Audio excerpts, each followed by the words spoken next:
Yo, yo, yo. Going live. There we go. I was running a little late because I started a water change. And then it's like in that awkward situation where like it was too close for me to leave, but too far for me to not do something else. So then I was just loading up some of the footage. And that's basically my only excuse. But how's it going, everyone? How's it going? If you're here already, damn, you're fast. Oh, that's the sound of the water going below. So I need to turn that water. I need to turn the water off. Doing some water changes, some much needed water changes. Um, so today, I really want to go over just some footage. I'm back filming again. It's been a minute, but trying to document stuff. Video, you really got to do manual focus when you're doing this kind of thing. Macro, so I'm a little rusty. When we go through stuff today, just know that. Alright, we're good. It was just loud. Bro, I'm so sorry about that. I just knocked something over.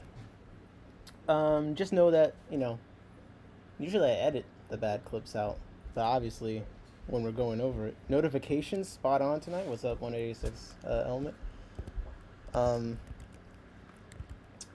What was I saying? Right, normally, you're doing a video, you edit out the bad stuff, right? But we're going over just literally whatever random stuff I filmed over the last few days, things I've been working on. And of course, the fish in the title, have some stuff for those specifically, but there'll be some other stuff too. So people said they wanted to be about the fish. I got all fish. It was all fish. And now I'm on the left side. So, no reason really to delay. Is there anything we need to talk about besides fish? I feel like, yeah. So, Procatopus Similis, that is the thumbnail for this video. Really cool fish. It's a schooling lamp-eye killifish. Now, if you've seen the lamp-eye killifish, you might be familiar with Normani's lamp-eye, that kind of thing. It's like that tiny little fish with the bright blue eyes. They're relatively common. I'll throw up a photo of those off of Aquatic Arts listing for them, just for reference. This is Normani's lamp-eye. So you can see they're pretty small, a true nanofish. The Procatopus, they're a little bit bigger. What we're looking at right now is actually a baby. And let me turn off the sound because we don't need that. But this is a juvenile. And then the bigger ones obviously are going to be the adults. But I was just trying to get some footage of them because they're not a too well-known of a killifish. So I knew I'd have some explaining to do. But I've been working with them for about a year. And I wouldn't say they're necessarily hard to breed. It's just one of those things like you always need more space than you think for some of these projects. So there'll be more footage of them coming up. But here's some of the Aphysimian australe. This is a very, well, actually I don't know if it's very old, but Aaron said this was an old trio. He wasn't sure if they'd still lay any good eggs. I picked some eggs, we'll see. Really orange australe. A little bit of that brown spotting. I don't know if that just comes with age, but it's a super orange strain. He has some of the nicest australes. This is a photo of a panda. Oh crap! You know what? I just realized this egg might have hatched by now. Hold up.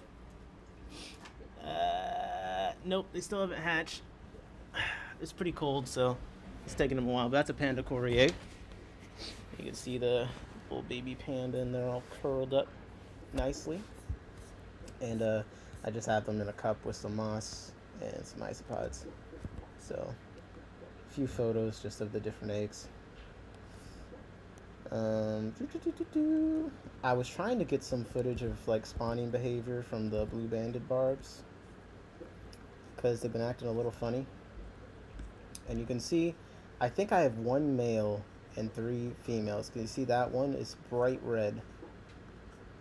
And when the other ones come around, you'll see the shape difference and the color difference. So I think he's been trying to like lure the females over to a spawning spot. So you can see on the right here, that's a female of the blue-banded barb. And I'm in slow motion.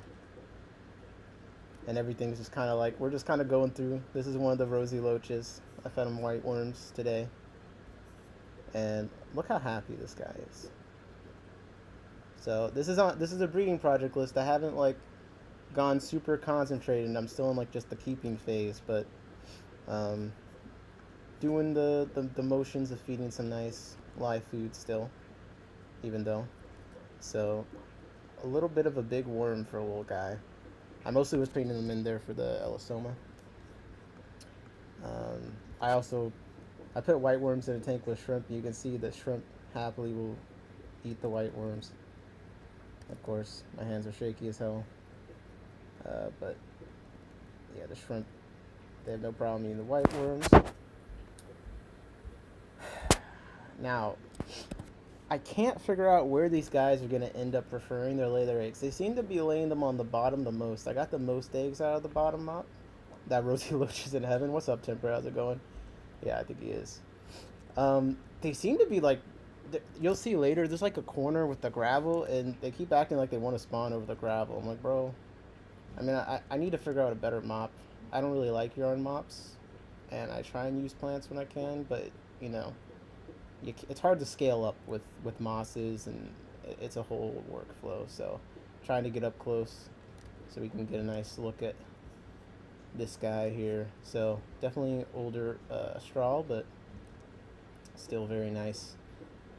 Doesn't have the long streamers. I've seen ones with some pretty long streamers. This guy doesn't seem to have the longest, but I'm curious to see what variation comes, if I can get any of their eggs to hatch. Some of them look good, but definitely they laid a good amount of bad eggs. I am working on breeding the elosoma, so the elosoma and the rosy loaches are in the same tank. This is a pretty old male elosoma. I think he's probably over a year. And a little paler.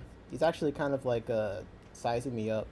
So if you have the elosoma where there's not like too big a fish, like they'll come out and be familiar with you and check you out. And I find that like the dominant males, they'll come out and they'll actually like be mad at me. He's like, yo, what the fuck you looking at? No problem, man. Waiting for my taters to finish in the oven. Oh, that sounds good. I haven't eaten yet today. I need to eat.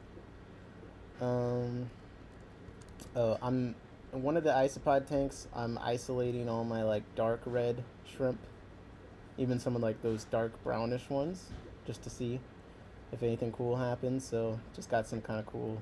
Thank you. I was just about to say I wish it was brighter than in the camera. I adjusted it so good. And again, I gotta focus manually, so I'm still practicing, and we're in slow motion. So, but it's a good looking shrimp there. Here, who knows what this is? I know you. I feel like the people that have stumbled across my channel because of isopods and stuff definitely know what this is. But for those who aren't obsessed with every tiny thing that shows up, this is a freshwater limpet. I have a lot of them in one of the isopod tanks.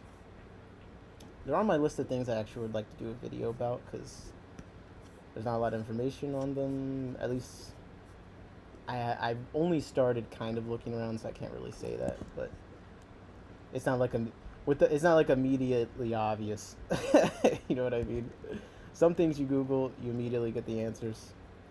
The freshwater limpets. Not exactly the most accessible topic that I've come across, but I'm sure I'll find something. Yep, temperate got it. Limpet in the chat. There you go. There you go. Now what's the species? What's the Latin name? Please make my job easier. I need to figure out if they even, how much they've even identified these, but all right. Scarlet badis. I need to get the device that I have the footage on because I got some footage. I have some juveniles that are pretty big actually, like they're maybe like that big. Very scientific measurement. I know. Just started my first live culture last month. Grindle worms. Ooh, how's it going? Grindle worms are definitely a good one. It's a nice small worm. White worms are great, but they're definitely humongous, very fatty. So I got a pair in this 15-gallon of the Scarlet badis. So I had one successful spawn.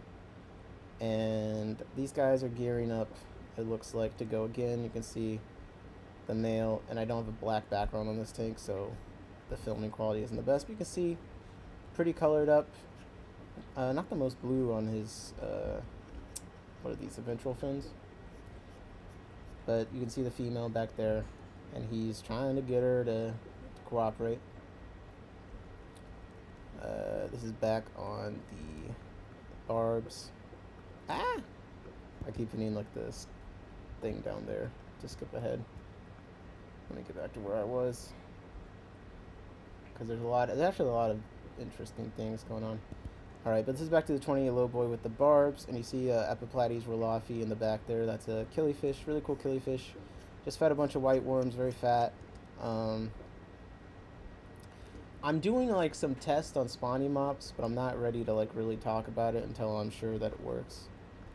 But killifish, they lay their eggs all over, man. And you see in here one of my hill streams.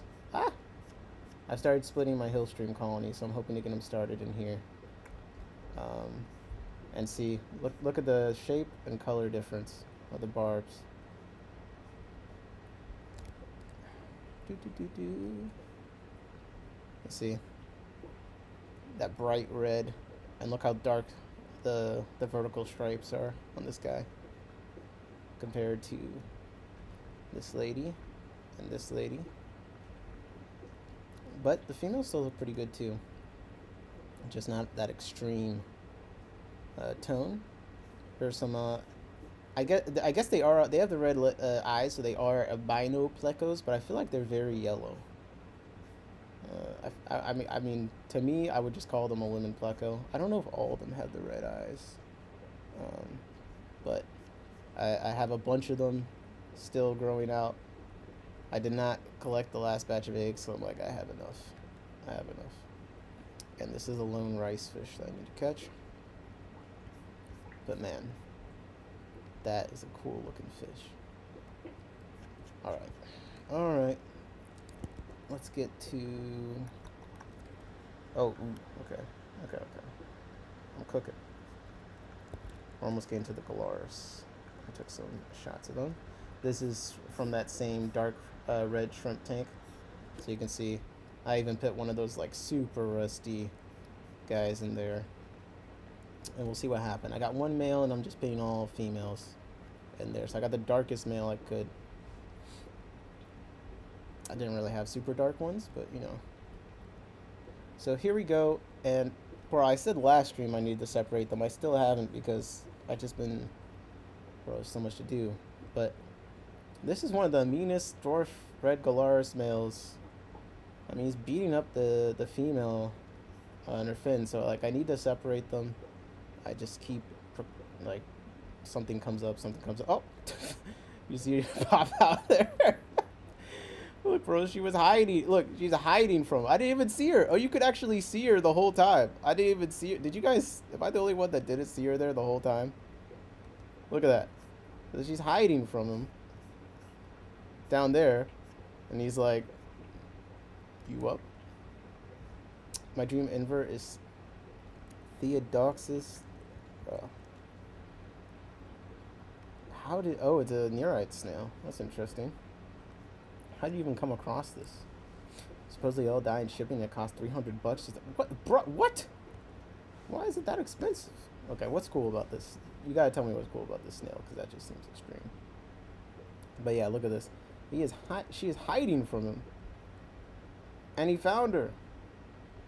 This is crazy. I didn't even see. And he's kind of going into like a spawn. He's trying to push her down like a spawning position, and she's just not having it. She's like, no, dude. So I gotta split them up and give her a break. I'm gonna take him out and let her have. So you see how beat up her fins are. They weren't like that the other day. So this is footage from today. So maybe during the stream, actually, I'll take him out. Freshwater breeding nearite. Okay. Why they all die then, man? That's crazy. These are some black worms. I put them in a hang-on. They had a bunch of mulm in it, but really just for holding. Like, I'm not really trying to breed them or anything. I just didn't feel like the fridge space. But I also kind of thought, you know, look at all the mulm. Feels like a very wormy environment. Why not just throw them in there? I was really obsessed with the shrimp today, I'm sorry. But that's a good looking red shrimp. Ah, this is closer than I ever wanted to be. But if you've never seen a blackworms up close, here we go. That is disgusting. Someone said they're waiting for my worm era. I mean, I don't know, man. I just don't know. I'm not getting warm fuzzy feelings from that at all. Okay. So here's the Procatopus fry. And how I have it set up right now, the fry actually are showing up in the tank. I've experimented with them, just like leaving them there for a few weeks. And I had them, I think it probably would work, but like something happened where they disappeared and I've been paranoid ever since. But I think that actually it probably is a good method with these guys because the parents don't seem that interested in eating them. But here you see how I find them is they always swim in the flow. So every morning I come up to the 40-gallon breeder. And you see this guy's not even interested in chasing him. I come up to the 40-gallon breeder. I look in the flow. It's just a sponge filter. And usually, without a doubt, I see a fry or two up there. And then I either get a cup, scoop them out, or a turkey baster, whatever's closer. And I'm at the point now where I'm getting like multiples a day. Okay, here we go. Here's some footage of the adults. So they had a reputation. To me, they kind of have a rainbow fish appeal because they got that luminescence, kind of subtle beauty. Although depending on the species, some of them are more showy. But this is Procatopus Similis red tail, was the quotation marks. And they have a reputation for being sensitive. I haven't had too much trouble with them. Sometimes they seem prone to like fungus on the mouth. I haven't quite figured that out. And some of them early on when I got them got like a white dot on their eye, and I'm not quite sure what it is. I think it might be damage from bumping into things. But they are a schooling fish, so having them in a group is going to help. And they're also a fish that does do that darting thing, so I think they're just more prone to bumping their mouths on things when they get frightened. But you can see that they're just an extremely pretty fish. They got a small upturned mouth, so they don't really eat anything. They don't really eat off the bottom. I'm like dirt. Sorry. This is like my favorite fish right now because I've been working on them the longest. It's been like a year. I'm finally getting fry regularly. I have over 20 fry now, and it's just like every day I'm getting a couple. So this might be my first like bigger breeding success. So see, you can see on this guy what I was talking about. So every now and then they'll get some of this little mouth fungus on them. Usually goes away after a day or two, but you can see that they are lamp eyes. Like they got that. It's not the in their eye the blue, but they have this bright orange right over top their eye that does stand out quite a bit.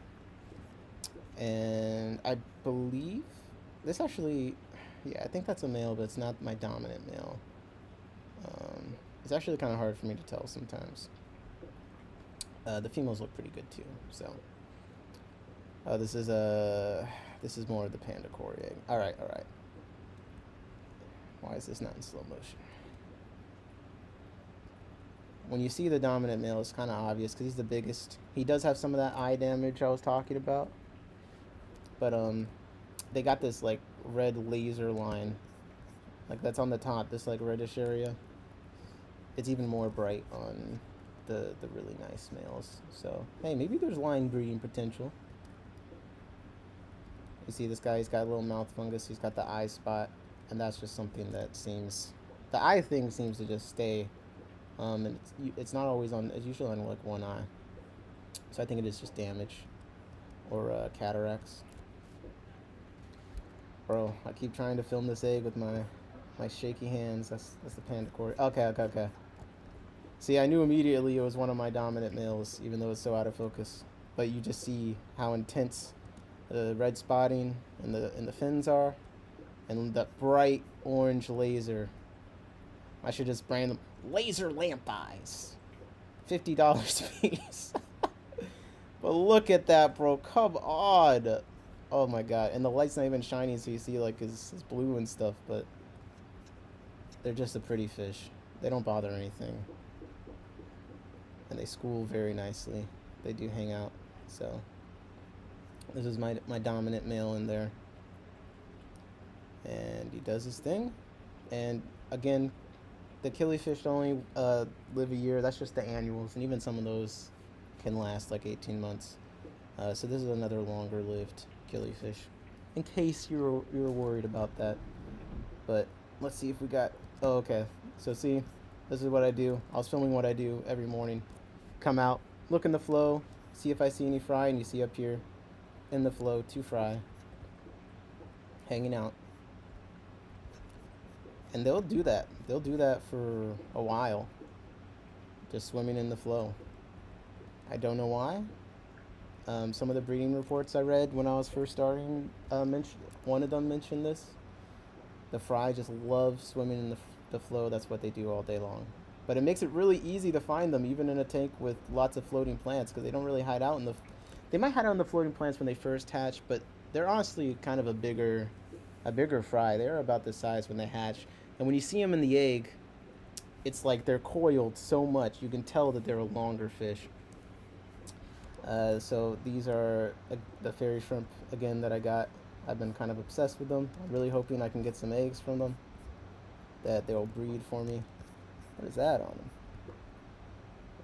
Is that just like a shrimp sitting on them? I can't tell what that is. But they look really nice. They're bigger, and they got the white tails. So this is more footage of just how you can see the fry clearly at the top. And then here's a zoomed out thing of the tank. So you can see there's a 40 breeder. You see them here all schooling together, being chill. I am breeding my hill streams and my super reds in there with them. That's one of the long fin super reds. I have kind of like half and half short fin long fin, but I don't have any long fin males, so it's like I'm gonna have to wait a generation and hope that I get some long fin males to pair with my females. I'm trying to see so you can see this guy over there. This is what I was talking about with the Australis. This like little corner, they keep acting like they want to spawn here. So the female will like be over there wiggling. Oh, whoops. Intermission. Rosy loach intermission. Another rosy loach with a worm too big for it. But it's so happy under that leaf. I put them in this tank because it was like a bigger one, but then when I read that they were like from Myanmar and like flooded grass plains, I was like, well, I have tons of val. And they seem to be really happy. They'll sit on the blades of the val. They're very cute. I don't know if you said it, but how did you lose your eyebrow? I said it the other day. I was cutting my hair, and I like went like this, and I like nicked it, and then I was like, well, I like made a hole, so it is what it is. I've had worse disfigurations. So yeah, this is an old Austral female. And then here, I was doing a change of the water tank, and a mystery snail died in it. I don't think there was like a ammonia thing, but this is just a passed away isopod. I have a lot of isopods, so dead ones show up quite often. And you can see there's some detritus worms going to town on it. And this is during the water change, literally a few minutes ago. So you can see the white worms I put in. And then it looks like there's like a hurricane. I kept going back to the barbs because I thought I would be able to catch them spawning on camera, but they kept acting like they were going to, and they never did.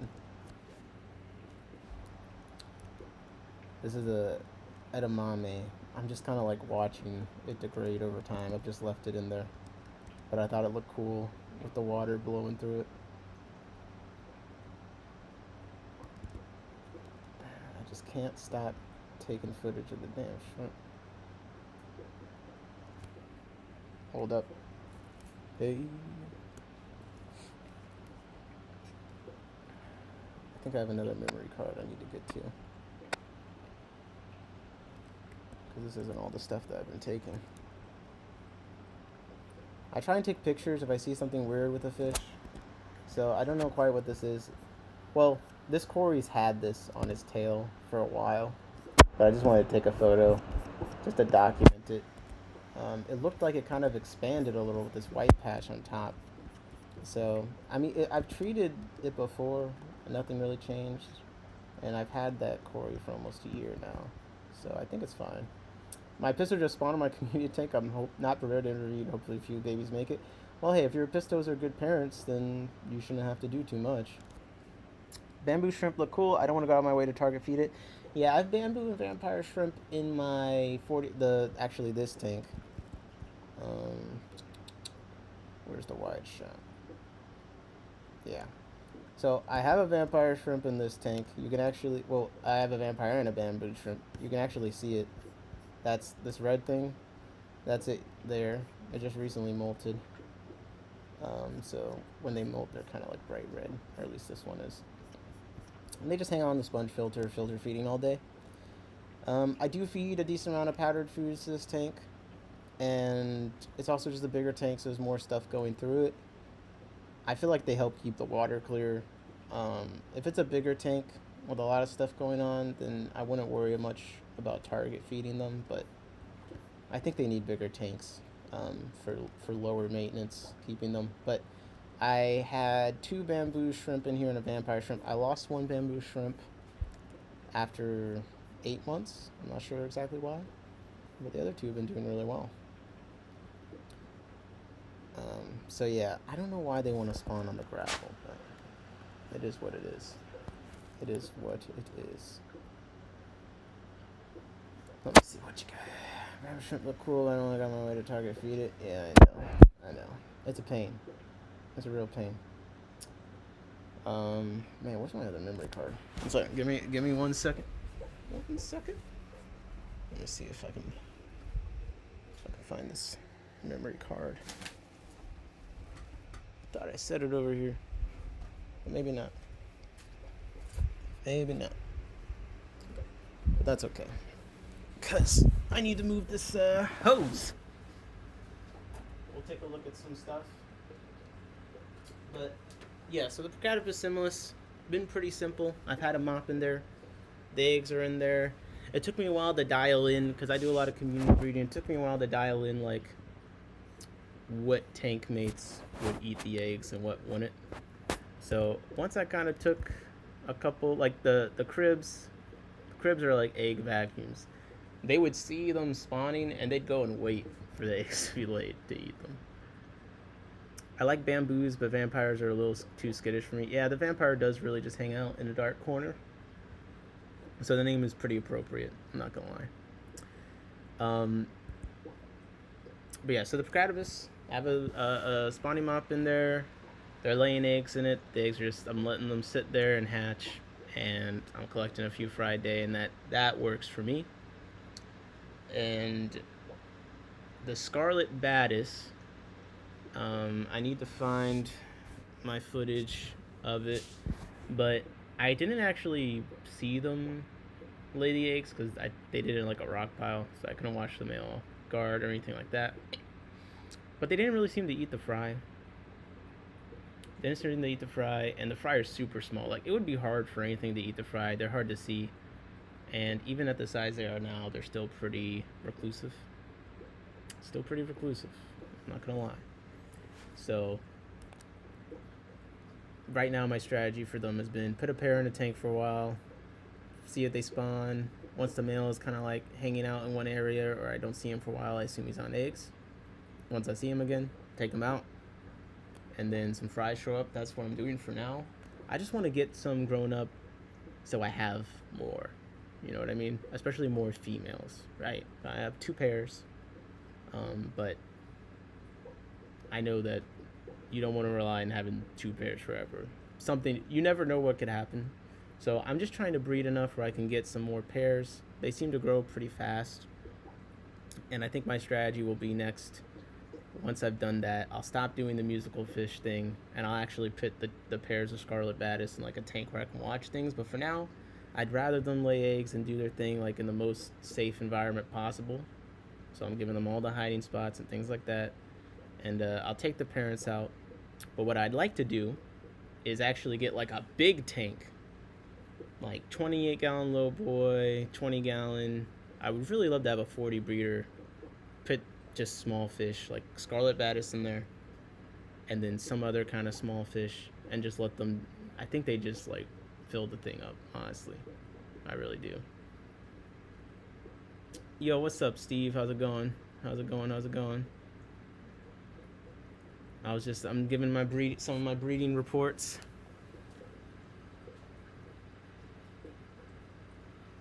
Some of my breeding reports, a little bit of footage. So the banded barbs, that's gonna be one of the next ones for me. I really want to spawn these guys, and they look ready. That male back there, he's fired up. The females are very fat, and they could be laying eggs, but those eggs stand no chance in that tank because I got laser quarries in there like a vacuum. Did I hear you've bred Scarlet badis? Yes, Steve, it is true. I do have a few Scarlet badis that I'm raising up, and I'm working on spawning another batch. But right now, I'm just trying to get a few females out of the ones that I have. Oh, ooh, ooh, ooh. Okay, 1 second. We're gonna do some filming live. I just saw a baby Scarlet badis. Holy, I gotta pull the memory card out of my computer and get this. Because I was trying to get footage of them all day. I wonder about the ammonia capacity of beneficial bacteria. Like, is there a whole any analogy way for with the back? I think that in some tanks, the answer to that would be yes. Okay, so right now, pardon me having my back to you, but as we speak, I'm trying to get footage live, and we can do this for the stream. Like, I want to do some egg picking, and we just talk fish. And let me get into the fish. Let me get into the fish hangout room. But if you want footage of something I'm talking about and I don't have it already, I'm down to just real quickly grab it and then we'll take a look at it. Cause that's what we do, man. That's what we do. Sheesh. All right, I'm jumping into the channel. Just a 40 breeder with auto doser up to a Vafia culture. That'd be pretty cool. I heart my Mexican CPO crayfish. Oh, I already said what's up to Jorge, right? Anyone keeping leased crayfish? I'm interested in leased crayfish. It's gonna say missing media because I took the damn memory card out, so I'm gonna make myself bigger just for now. And remind me to I need to put the chat on the screen. Remind me to do that. I've been meaning to do that because it's kind of annoying on replays. Like you gotta pull up the chat thing. But okay, I have a juvenile Scarlet badis in my sight. Now, when the Scarlet badis first hatch, they're the smallest fish. The Scarlet badis is the smallest fry that I've had. Like, it's not even close. They're so tiny, and they'll stick to the wall like CPDs, and they're minuscule, man. So I prepped this tank for spawning in them. It's a shrimp isopod tank, so there's a ton of like little seed shrimp and stuff in there. So I wasn't worried about them eating anything. But if I was gonna breed them, I would not breed them in a sterile tank. I just think that's like a waste of effort. Throw some stuff in there. Spawn the Scarlet badis in a shrimp and isopod tank.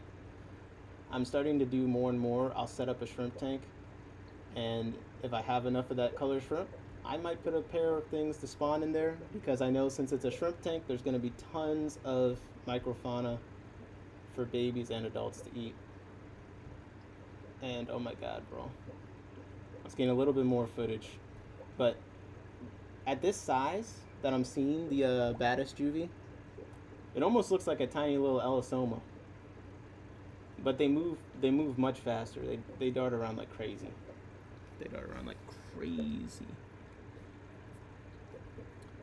All right. Did you ask for least crayfish? I did. I used to have least crayfish. I didn't try breeding them. They mostly left shrimp alone. Yeah, I want them like another invert cleanup crew member, maybe community member, but then also kind of interested in them as a live food. I'm not gonna lie. I got some big, mean, not super big fish, but I have some fish bigger than what I typically have kept, and I think they'd like. I think the crayfish seem to breed faster than some other stuff. So. All right, I just got the footage of the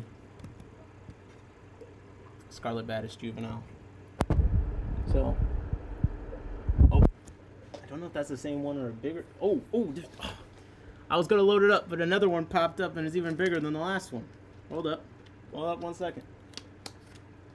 Oh, can I get them side by side? They just went. Yeah, that. I'm looking at one that's like.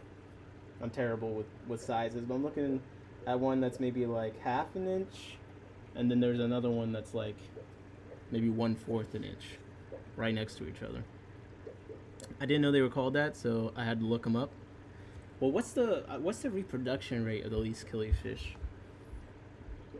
And they're not one of the problematic ones, right? Like, because I haven't really gone too deep into. Oh, there it goes.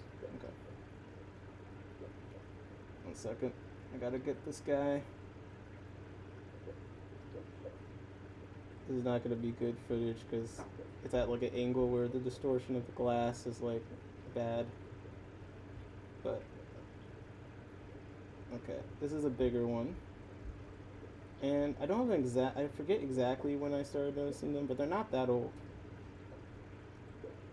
They're not that old, so I do think that the badis fry, I think they do grow pretty fast. And I've caught them at the bottom. They'll definitely, earlier on, they were sulking at the bottom in the rocks and stuff. But recently I've been catching them at the top. I don't know what they're doing up there, but I'll like go mess with the tank and they'll like dart down from the top. So, all right. I'm gonna call it at that so we can just look at, so you guys can see what I'm looking at. Ugh. But if you're looking into breeding Scarlet badis, it's definitely doable. I think it's definitely pretty doable. You just need a female and a male, really. I didn't put that much effort into spawning them. I mean, they probably spawn within a week of me getting them. But I might just be lucky. I've been lucky on a few things. Alright. Let me pull in the footage I just got. 1 second.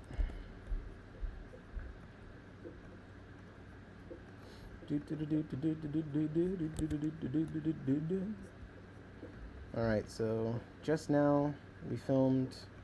I saw the little juvenile Scarlet badis. So I had the camera right there, so I went ahead, got some footage of them. So I'm pulling it into Premiere. We'll take a look at these guys so you can see what the heck I'm talking about. So I think they're at least a month old. I don't know exactly how old they are off the top of my head. I'm sorry. I'm not very organized like that. Alright. This is actually the last one that I saw just now. The bigger one. Yo, what's up, Black Planted? Where'd you get your fish? I got my fish from London Town Tropicals.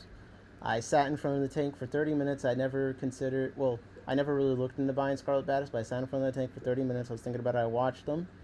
And over that time, I identified 2 that I thought were females. They were both females. So I got 2 females, 1 trip. I got 3 males, 2 females, and I left out of there feeling pretty good about myself. And then a week later or so, I had some fry. So here's the bigger juvenile I just saw. And you see what I mean? Like, in a second, he'll turn to the side. We get a better view, and I'll zoom in and all that good stuff. But they'll pick off the little stuff off the side of the glass. And you see how I said they look like almost a tiny little elosoma. But they swim so differently, and they do look a little different. But like if you've raised elosoma before, like you could almost think that that's what this was, just because of the shape. Female badis are hard to come by, is what I've heard. Alright, this is the smaller fry that got me getting out of my chair like, yo. And let me brighten this real quick. I have this set up egregiously. I don't want any video editors talking to me, okay? This is not my preferred workspace. Okay, so you can see right here, belly pretty full. We love to see that. Caught it sulking in the bottom. They're now big enough that I can actually see them from a distance. So I saw it For size reference, this is a small air stone to the right of it. I think it's like one of those Petco or something air stones for size reference. And this is the juvenile Scarlet badis. So they're growing pretty fast, pretty decently. I feel like I see a hint of. Nah, I'm just imagining. I thought I saw a hint of red in that fin, but I think it was just literally the leaf behind it shining through. But they're in there. Every time I see them, they look like this, the full stomachs, even when I haven't put in, microworms or anything. So that's why I think if you were going to breed them, do it in like a shrimp tank or something where there's going to be a bunch of tiny stuff for them to eat. Because definitely when they're that small, they're so small, they're eating stuff off the glass all day long. All day long. So I'm glad I was able to capture that. Not really too much excited. Like, they really do sulk around at the bottom, but when they need to move, they go fast, and that's something you'll see from the time they're almost impossible to see. The only reason you'd ever notice them is because they dart across the tank in like a second. So definitely can be very speedy. And get a little bit of a side view. I hope that I just get females. That'd be nice. I don't know how old you'd be able to tell. I feel like I got quite a ways to go. I feel like I got quite a ways to go with them. But yo, shout out to Aaron. He gave me a ton of white worms. I fed some today. I started a few cultures. I'm saving some for tomorrow. And I just love feeding white worms, man. I gotta go back and show him the footage of the rosy loach eating the white worm. Because I saw him pop in the chat. You did this. It's like when you donate. It's like, this is what your donation did. This is what your donation did. Hopefully next auction, we do the breeder award points. I want to kind of get a bunch of points. I'm considering putting some Procatopus in, but I'm going to have to, it's going to be a high minimum. So if someone wants to buy them, it's going to hurt. I'm not really trying to give the club my Procatopus. I just want my breeder points. So that's going to be my approach for, if you see my auction items and they're very expensive and it's unreasonable, it's on purpose. I don't want anyone. This footage is amazing. Oh, thank you. Thank you. I do not want anyone to buy my breeder submissions if it's something cool, because I want them. And the club just doesn't deserve it right now, bro. They tried to imprison me. Oh my gosh. But the Procatopus, I'm trying to make a fish that I do a lot of. This is the panda cory egg again. I'm looking for the rosy loach eating the worm, but I'm getting distracted because the Procatopus are just so freaking good looking. Look, man. Oh my gosh, bro. I haven't quite figured out what I think the mouth fungus is just from them bumping into things. The spot on the eye, they had that when I got them and it just never went away, but the newer ones that I've been raising up don't seem to have it. And I'm going over it again because Aaron just popped in. Production rate 14 to 15 days. Killifish depends on temperature, depends on the killifish. This one I do think it's around that. But they're laying a lot of eggs right now, so for people that missed it earlier, kind of what I do every morning is I go to the tank, I look into the flow, and usually I see a couple fry up there. They just like swimming in the flow. So even with all the floating plants, it's never hard to find them because I can get a cup, scoop them out, or turkey baster, whatever's faster. Wait, don't penalize the members. Let me make some space. I just gave you a bunch of the eggs, bro. I just gave you a bunch of the eggs. Look, I want to win the breeder awards competition. If it's a BAP thing, I'm gonna make it unreasonably expensive. I just want people to know that I realize that, because these are things that I like. I breed stuff that I like, so it's not like I just want to get rid of them. Oh right, I was looking for the rosy loach. My bad. Oh, this is a zoomed out view of the tank. Again, just for those that didn't see it earlier. So you can see, very nice schooling killifish, very peaceful. They're chilling. I got the hill streams and the super reds. And this isn't even a good angle to see them, but you can clearly see who the dominant male is. So clearly. Like, it's that guy. You could see so clearly, because they get that. It's almost like a laser quarry thing. I was saying I need to call them laser killies or something. I feel like certain words with fish just increase the price by like $30. I got these killifish from Black Planted in the chat. These Australs. So I was saying, man, they keep acting like they want to spawn in this corner over gravel. Have you had that with them? I don't know what's going on. Okay, here we go. Finally. Here's the one of the rosy loaches trying to eat a white worm. Trying to zoom in. And then I gotta go look for that memory card again. Look at him, bro. Look at him, bro. He went under this leaf. He was like, "This is my worm." Let me see if I get footage of the. I want to go back and show Aaron his Australs.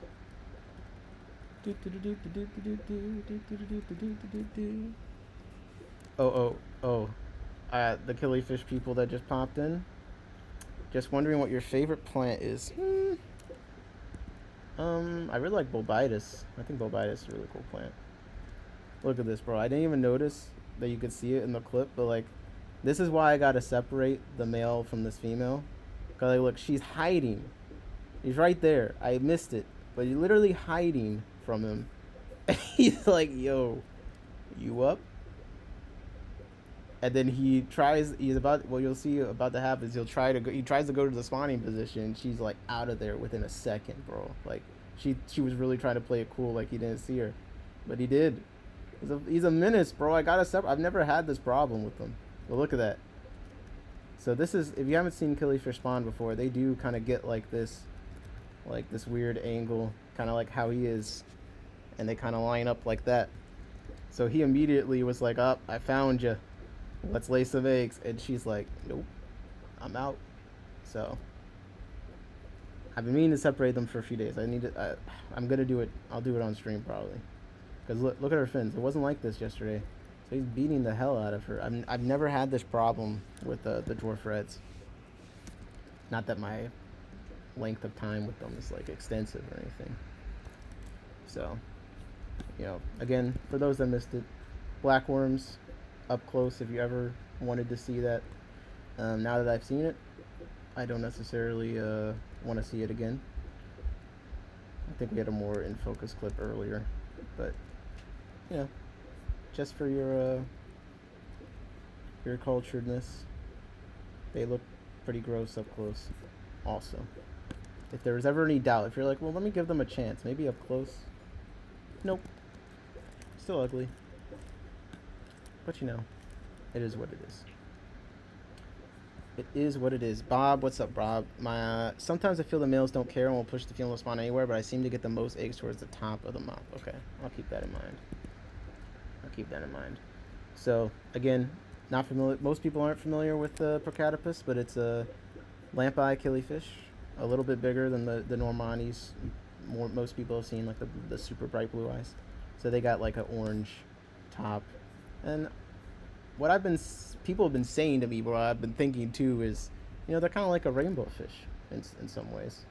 The appeal's similar, and it's another schooling fish, but they're not as aggressive eaters. Like, definitely some of my rainbow fish, they'll go to the bottom. These guys, they don't really eat off the bottom, like, at all. And they don't really bother much. I'm trying to get the close-up of my dominant male again. My favorite is frogbit for fast growth, sucks up nutrients like a vacuum. Frogbit's cool. Okay, if we're doing floaters, I think my favorite floaters, red root floaters, in case there was ever any doubt.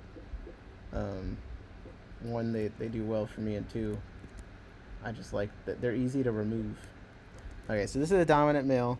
You can see he has a little bit of that little mouth bump, but the difference between him and the rest of the fish, like, look at the red spotting, bro. That red laser, orangish laser on top. And he's chilling, man. He knows he's the boss. Not that they really there's not really a lot of fighting or chasing with them. Like they're chill. But if there was a need for that, I'm sure that this dude would handle it, no problem. Of course, it would be hilarious. I'm wrong. It's like, actually, that's a female, but no, that's a male. Is that Tanganyikan killifish? No, this is Procatopus Similis, red tail. So it's just Tanganyikan, the Tanganyikan killifish. That's like the one kind of similar to this that most people are familiar with, but these are actually different. And let's go take a look at my fry. So I've actually started a second tank for Procatopus fry, since now I have some bigger ones, but they're big enough that you'd actually be able to see on the laptop probably if I turn the lighting down on the screen. They can see even when they're small, they hang out together quite a bit. I got a lot of them in this 10-gallon. It's one of my isopod tanks. You might see some fairy shrimp in there. And they're just kind of moseying about. So I got about 20-ish in here of different sizes. Some of the smaller ones will hang out like in other areas. I've noticed, like, if we go across, you'll see they're making use of the whole space. But I'm getting a couple.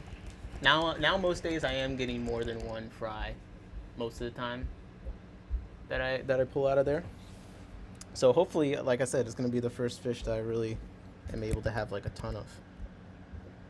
Do you like killifish? Oh, killifish more than guppy? Of course. Guppies are... I'm not a live bear person. Guppies are pretty, but killifish are way cooler. Way cooler. I think they look cooler. I think their behavior is more interesting.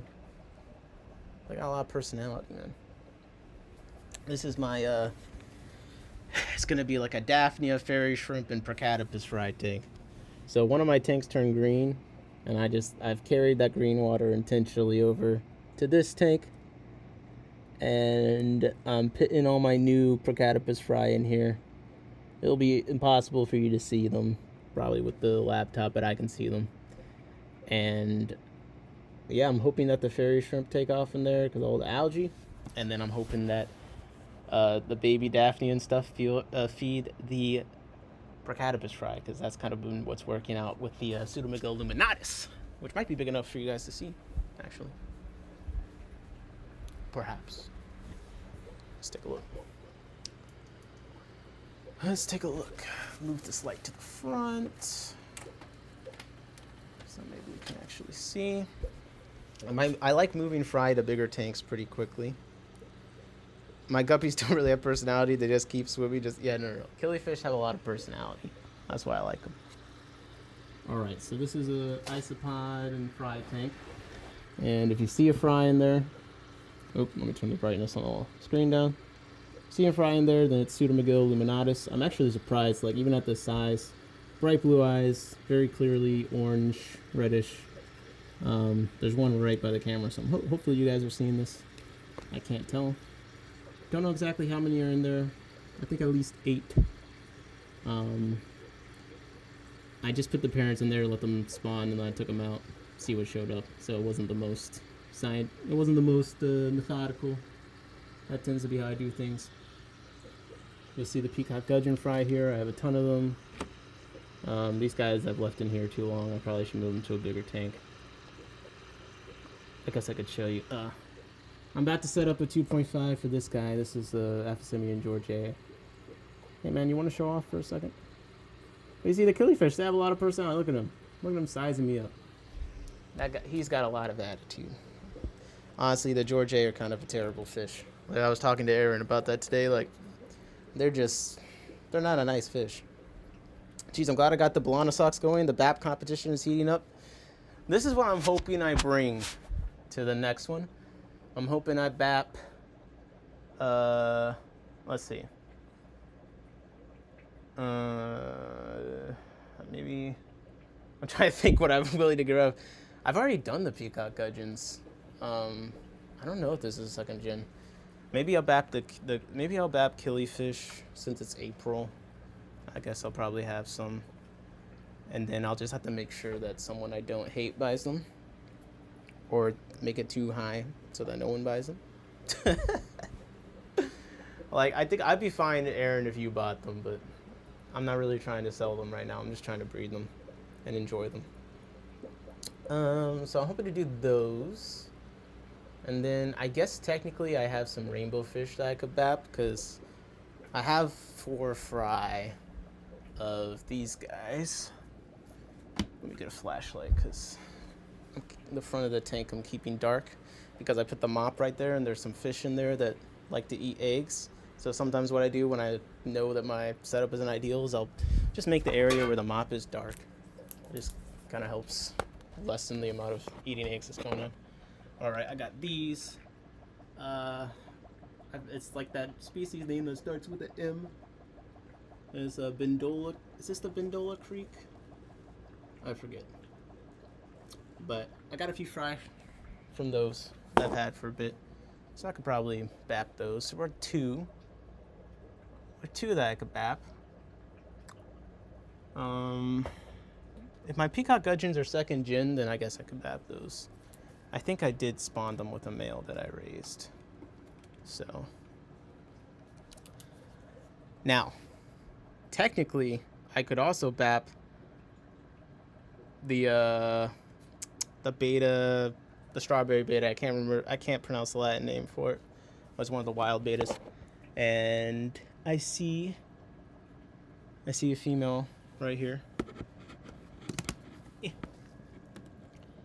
So right there, that's a female strawberry beta.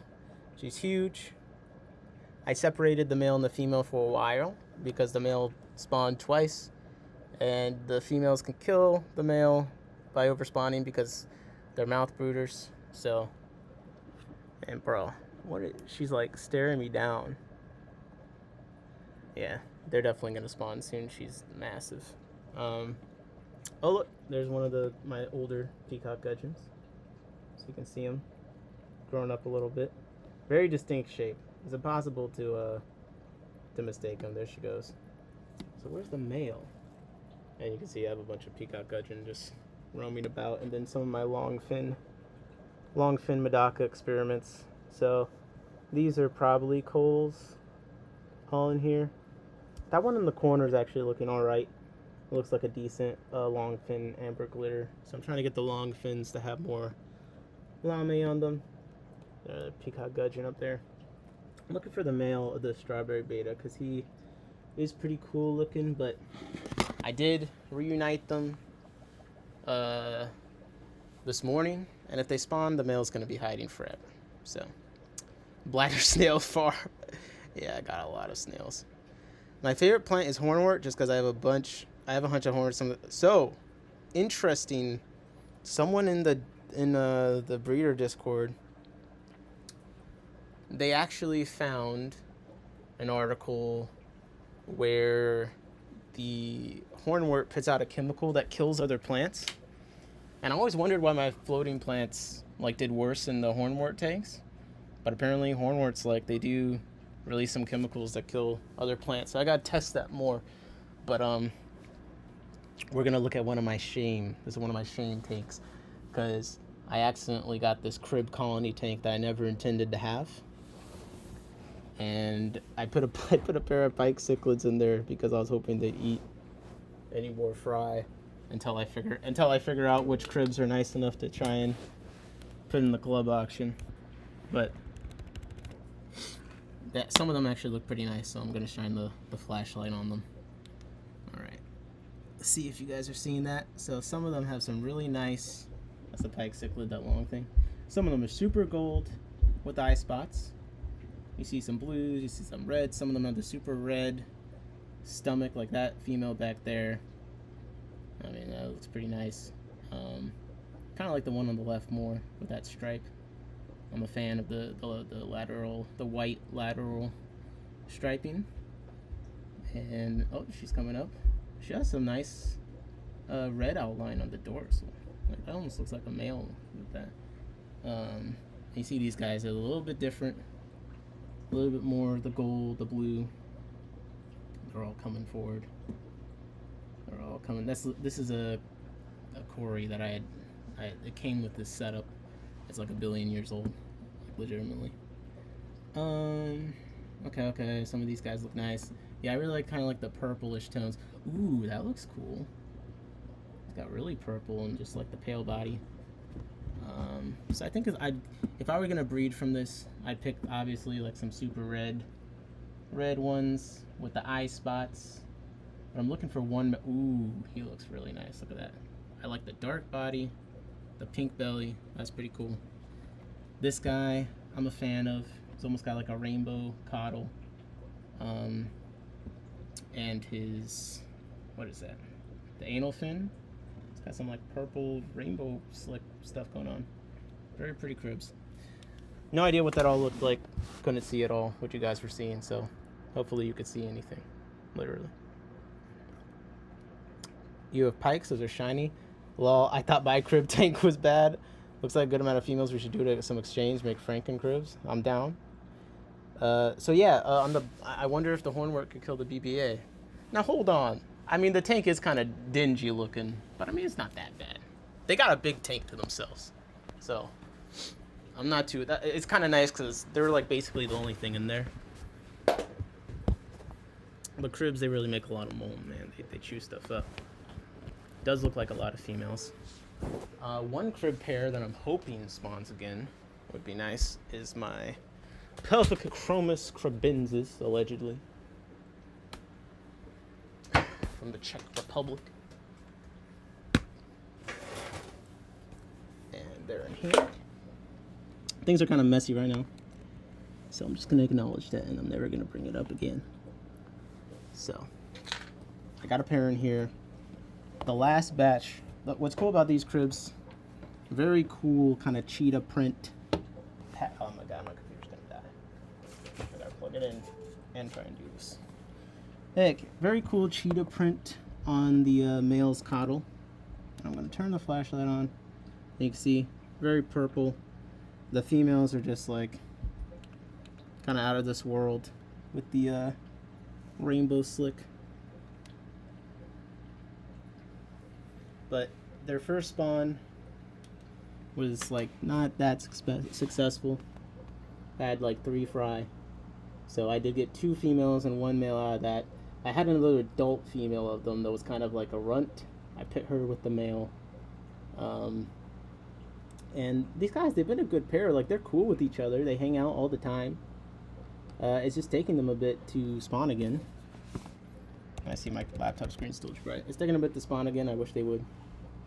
Okay, he's coming up to check me out. And that's what I like about the cribs, man. They're a lot of personality. And if you don't traumatize them and they have a good life being raised in your tank, they'll come up, say hi when you come around. Like, they're not worried about you. I hate when cribs are like, I'm having an issue with the Sacromantis where they're being very aloof. It's just kind of annoying. But these guys are usually out and about, saying hi to me. There's my 173Bs. I need to finish catching those. Alright, let me catch up. Yes, I have some pikes, some dwarf pikes. I have a pair.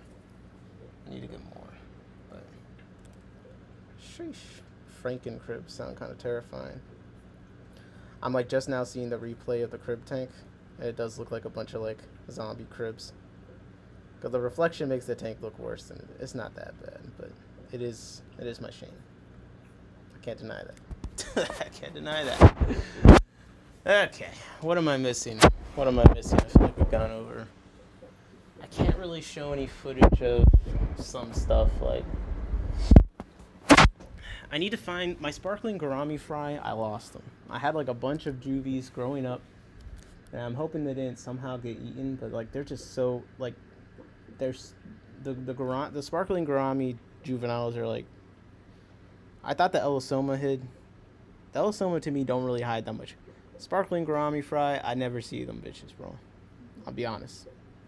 It's like impossible to find them, and they really hide in the floating plants, which I have everywhere. But those would be nice to bap too. I need to put the licorice gourami in a tank that I can watch. That's one that I've been wanting to spawn. Any thoughts on blueberry snails? So, blueberry snails. I think I technically have them right now. I think they're a terrible snail to keep, for me personally. Um, they just, first of all, they don't look that good in person. They really don't.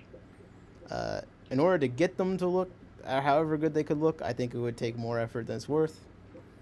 They're filter feeders. They're more sensitive. They burrow. You're not gonna see them all the time in like a bigger community tank, in my opinion. That's just been my experience. I'm not a blueberry snail expert, but I think they're inferior to mystery snails in almost every way. I'm gonna be honest. They're inferior to most other snails in every way. I don't think they look that good. I don't think they're that easy to keep, and they're expensive. So yeah, overrated, I guess, is where I land on them. Like, they're fine, but not for me. And I think the hype is beyond. Someone did great marketing on them because in practice they're not a good snail, really. That's my hot take on the bloobs. Oh my gosh, bro. Well, the snail people are gonna call a bomb threat in. A perfectly painted snail in a tank, it needs to rasp algae blueberry snail tone. Yeah, yeah. They're not gonna solve your hard algae problem. That's for sure. That's for sure. And they're small. They're pretty small too. Yeah. I was thinking about like trying to breed them. I did get some, and again, I think they're somewhere around here, but I don't really I have a tendency not to breed things too much if I don't really like it that much. And I got them, and I was kind of like, I don't want to breed these. I don't really want more of them. I know that sounds kind of messed up. I kind of got them, but I was like, I think I'm good with these. I don't want any more. I've seen that male Galaris chase around the female, so I'm about to move him. Because I said I would do it. Let me see. Where am I going to put him?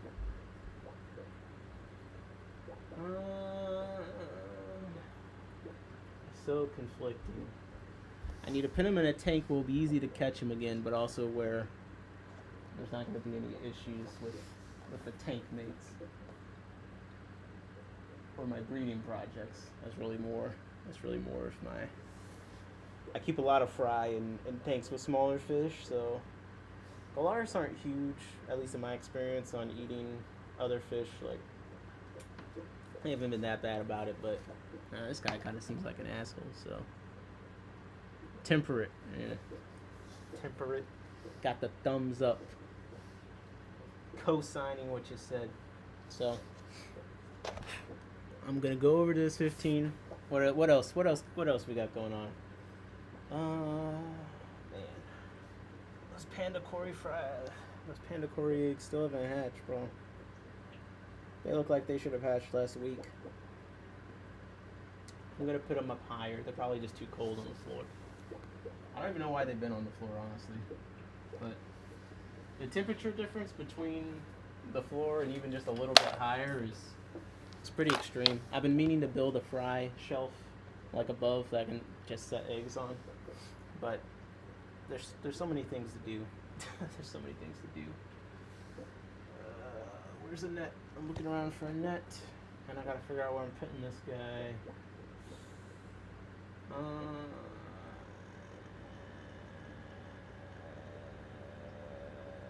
I think I'm gonna put him in this 20 long here. The smallest thing in here is the licorice gourami. I don't think he's gonna eat them, but that tank's so overgrown. I think it would be hard for him to. But I need to catch the licorice gourami anyway, so maybe we'll catch some licorice gourami while I'm chatting. Nah, because I'm terrible at catching things, and people laugh at me. The Galaris will be easy. 1 second. Gotta get him.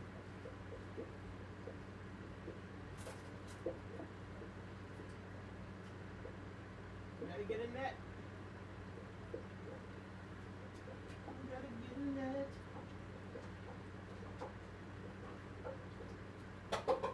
I just found a net I haven't used in a while. This was like, This is some kind of brand net. The store was like selling out, but I really like it. And, like, it moves fast in the water. Too many nets are slow in the water. And I'm not gonna elaborate because I don't know how. All right. Let me see. I got you guys plugged in, and the cord is like at its max length. But I do want to see. You guys can see me catching this. Fishter is answering the questions. Can fish be gay? Bro. Who cares? Oh my gosh. Bro, some fish can like change their sex. I'm sure that they can be gay. That's about as long of a brain time that I'm willing to give that thought experiment. Well, yeah, probably. It depends. It's a social construct. How much of a social hierarchy? Some fish have some social hierarchies and stuff. So I don't know. All right, so you see the Galaris. They're not very hard to catch. He's already in there. They're just not really scared of the net. And the female is like looking at him. That's her right there. She's like, yeah, bitch. Yeah, that's what you get. That's what you get. So I think she's pretty happy with this arrangement. Being distracted because my crib pair up there is acting funny. The male has got a patch on his forehead, and they just ran off. They're my older crib pair. They have the hump everything mentality. Yeah, I had the pike cichlid in with a killifish once, a male killifish. It was a male pike cichlid. And I thought the pike might like bully him, but the male killifish just kept trying to mate with him. And I had to separate them. It was that bad. I was like, bro, this is... So, I mean, it sounds pretty gay to me. Those two male fish. Two male fish. Don't take that to church. Alright. And as I'm pulling him out, I'm changing my mind on where I want to put him. I'm going to put him in a tank that you can't see right now.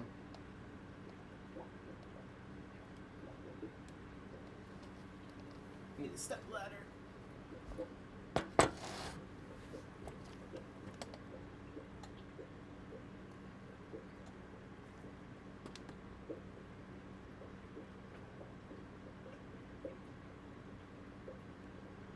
Alright.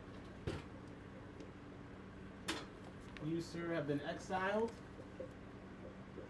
There might be fish you can eat up there, I'm not gonna lie, but I don't think... Nice chill stream tonight with the winky... No, there's no winky face. That's just me.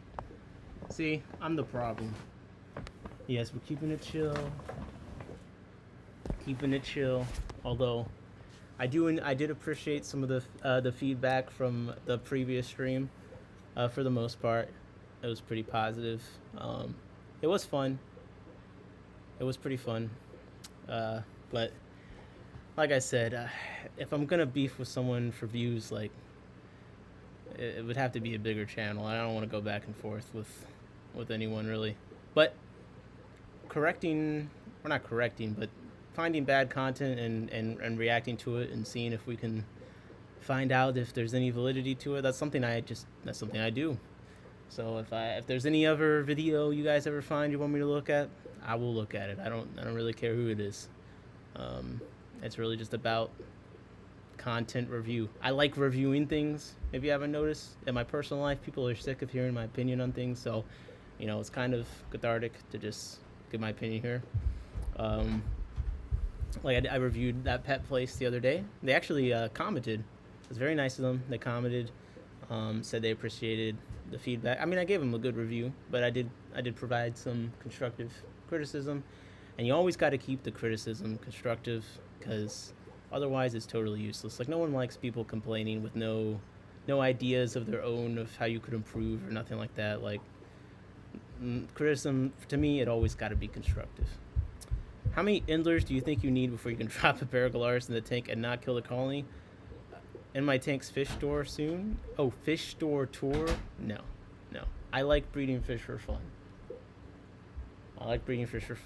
And I think content is fun. I like talking to other people that are into fish.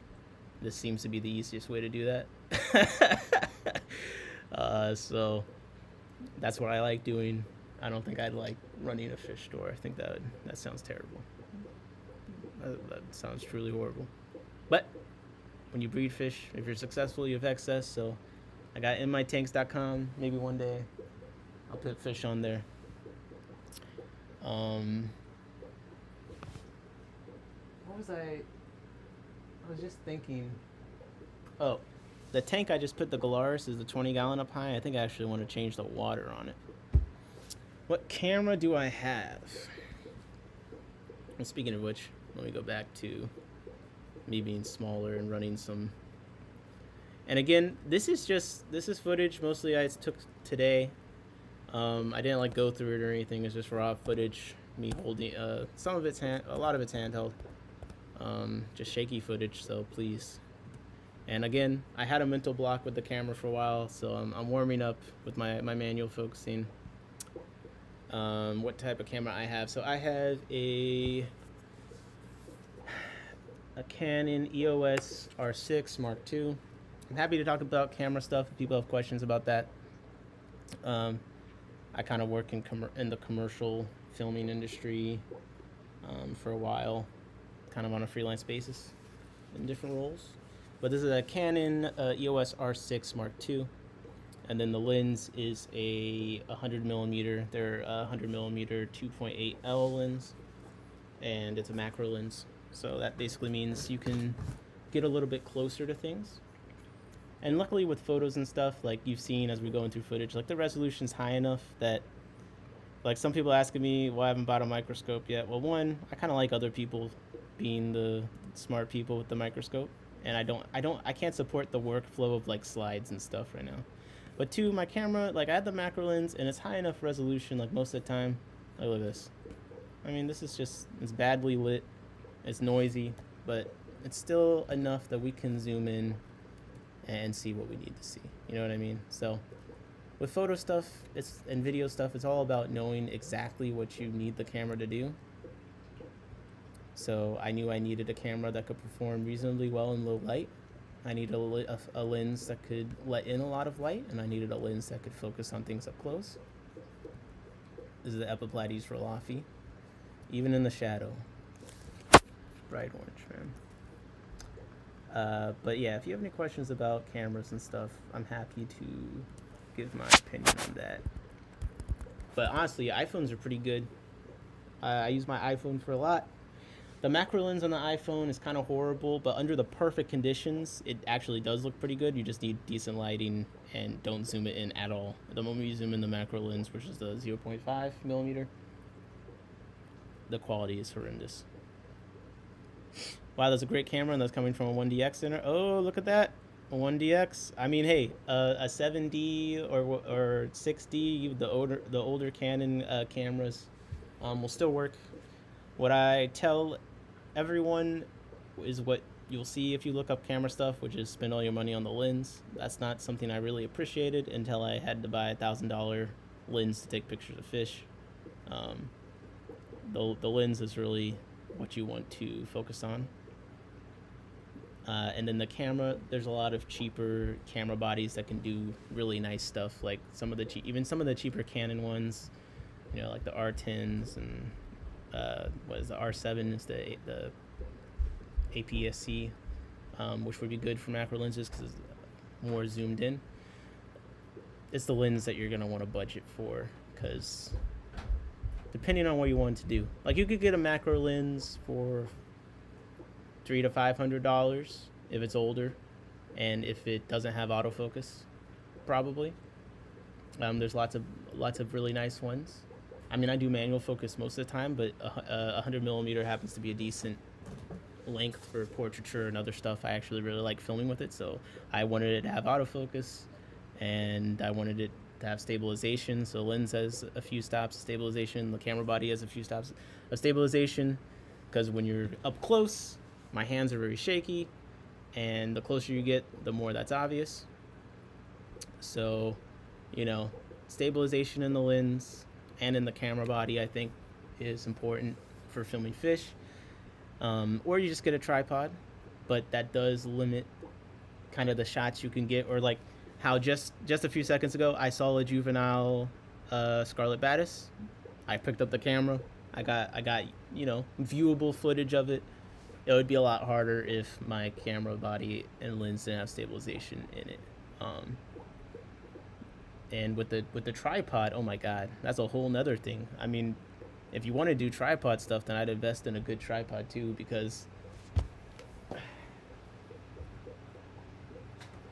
you guys stop me if this is like totally boring and no one cares, because it's kind of just like in the weeds camera shit. But my tripod has a lot of things about it that make filming easier, and I would not use a cheaper tripod than this, because I think it would irritate the hell out of me. So one thing, you want a tripod that the extensions are easy to use, easy to deploy. You know, ideally, you don't have to touch them; they just drop open, and that's that was loud, probably. And that's just so, you know, say you see something happening in a tank up high, you can just unclip it and just lift the tripod up. Now it's at the right level. You don't have to like do the extra step of, you know. So see, I unclipped it, I just lift it up. All right, I'm at this height. So that's one thing. I'd get a tripod that has good clips, especially if you have tanks at multiple levels. I appreciate the info. I've been wanting to do macro shots. There's companies out there with the 230. Yeah. You could get a macro lens for phones. I 3D printed a phone tripod. That's pretty cool. Yeah, macro shots. You know, depending on what you're shooting, you're gonna need a tripod at some point. You know what I mean? And even if you have stabilization, it's gonna be because there's 3 things that affect the lighting in your camera. That's the ISO, that's the aperture, and then the shutter speed. So with macro stuff, the closer you get, the aperture affects how much is in focus, basically.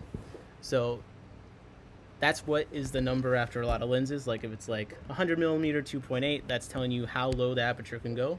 The lower it is, the more light that it lets in, but also the less field of view of focus.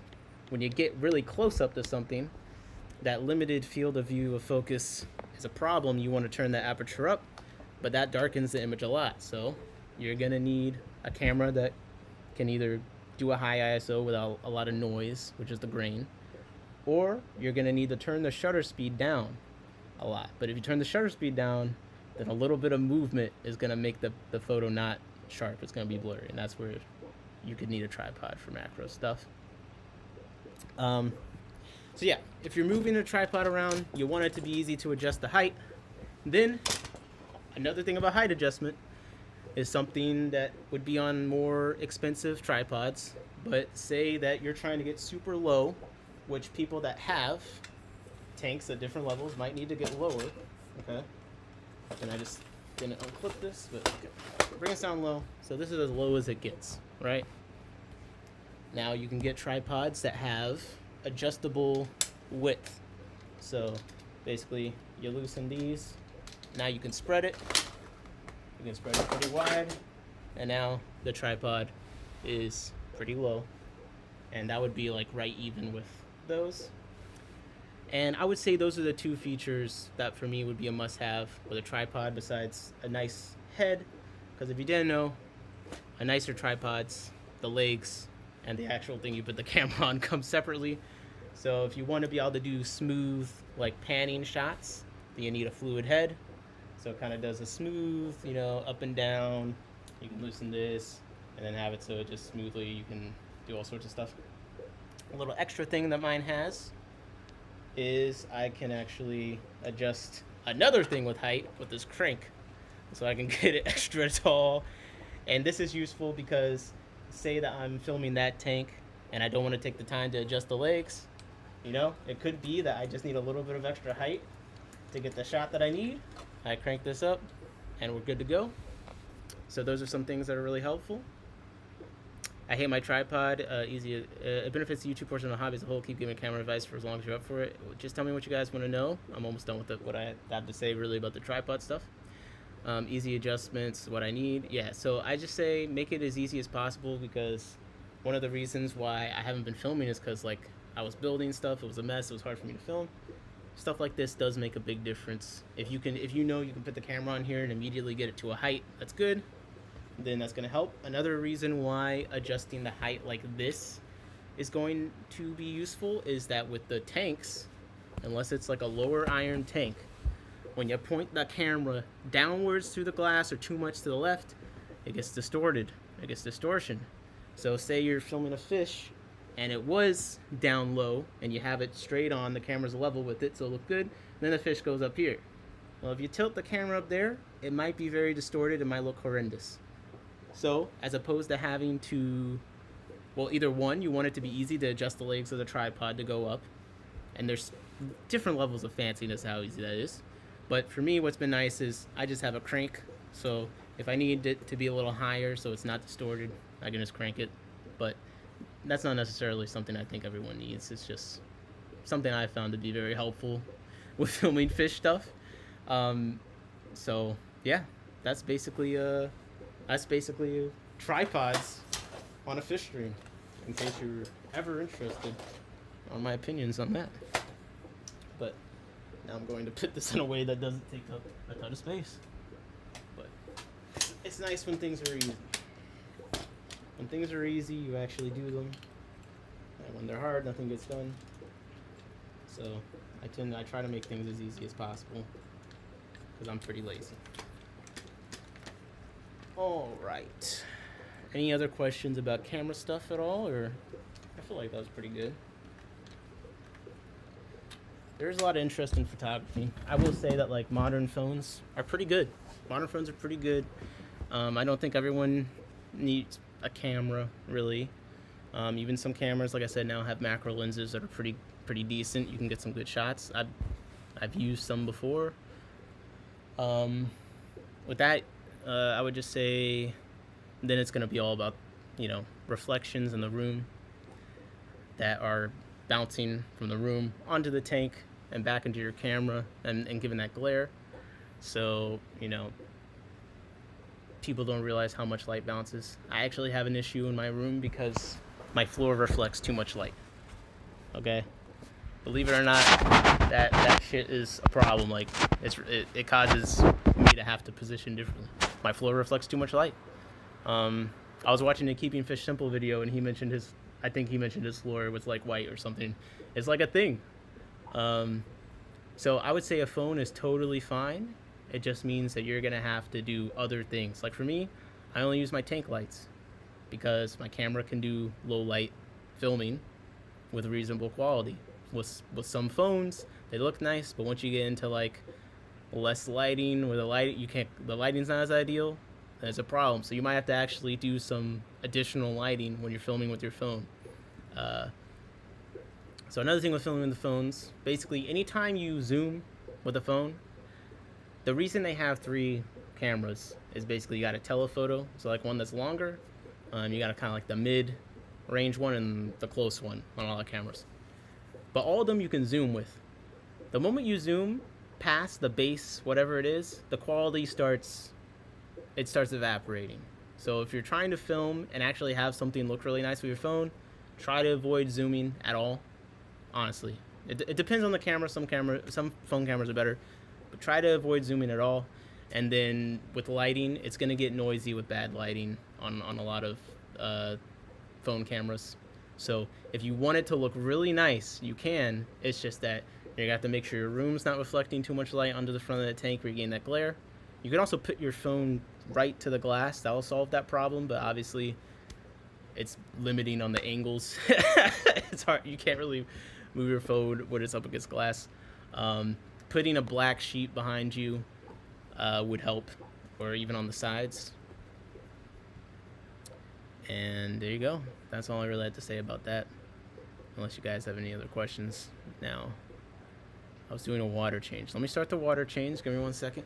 Let me get my hose.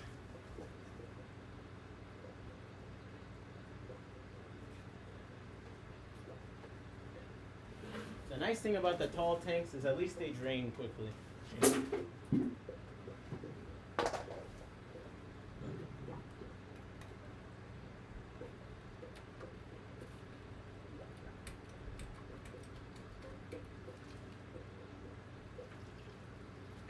I do see 1 or 2 smaller killies in there that I need to pull out.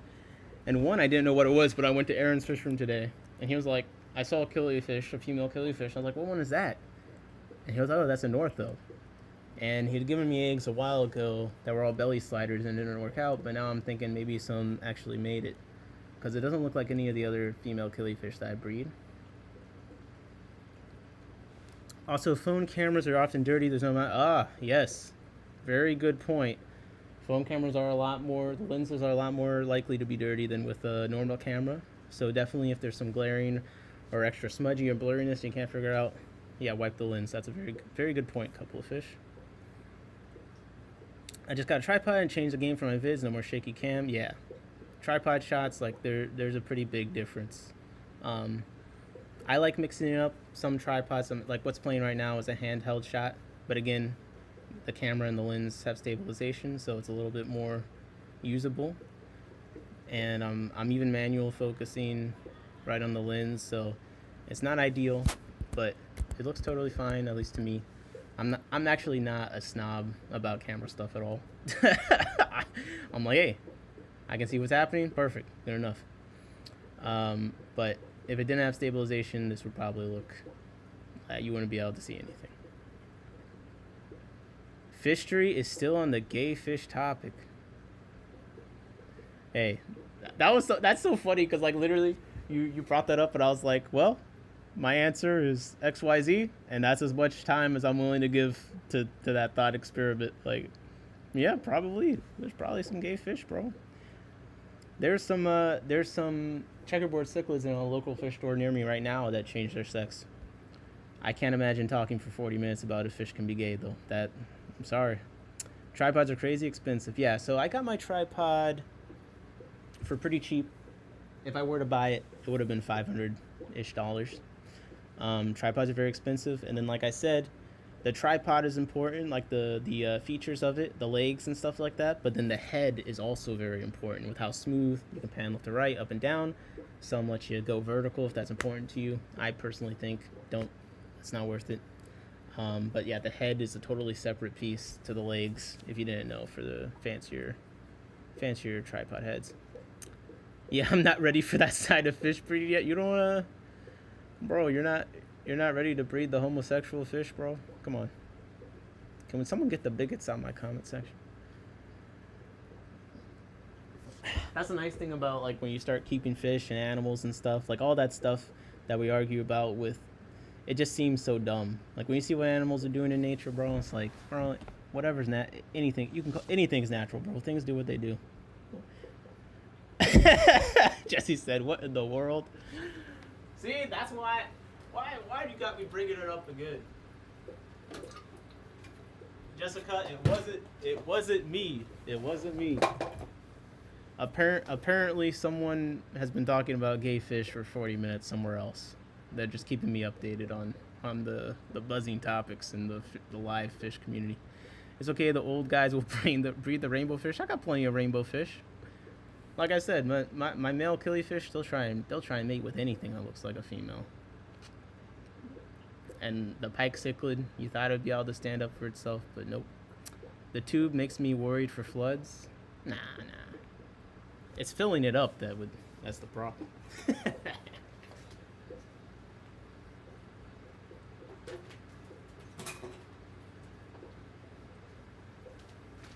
The hose over there.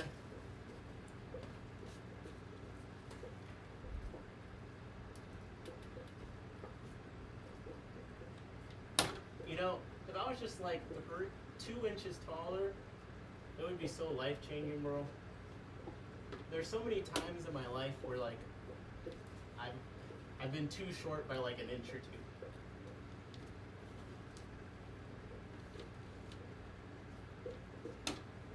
It's not often in my life where I'm like, man, I wish I was 5 inches taller. But there's been tons of times in my life where I've been wishing I was like 2 inches taller.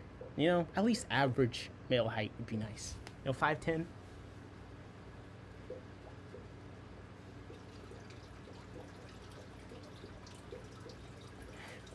Not even like for aesthetic purposes. Well, I was just on a step stool. Yes, I was on a step stool. I have multiple steps. I have a small step stool, then I got a big step stool. Trust me.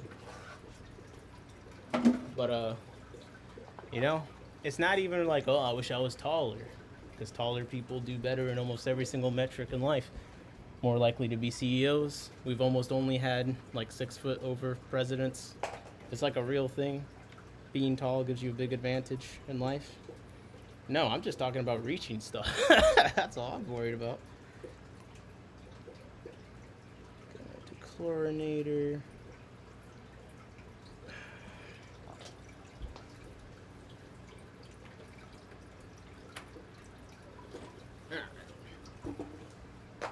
High heel tanks. Hey, bro. I thought we were talking about gay fish. We don't got to get on me next. I could use some of those platform shoes. You know, a lot of rappers are like short. It's like a thing. There's a lot of really short rappers, like Lil Uzi Vert and all of them are like 5'3".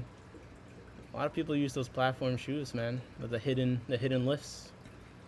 Even in politics, a lot of politics, like, bro, being short in politics is like a real disadvantage. It's crazy, but it's one of those things that actually makes a difference, you know? Alright, so we started that water change. Let me see.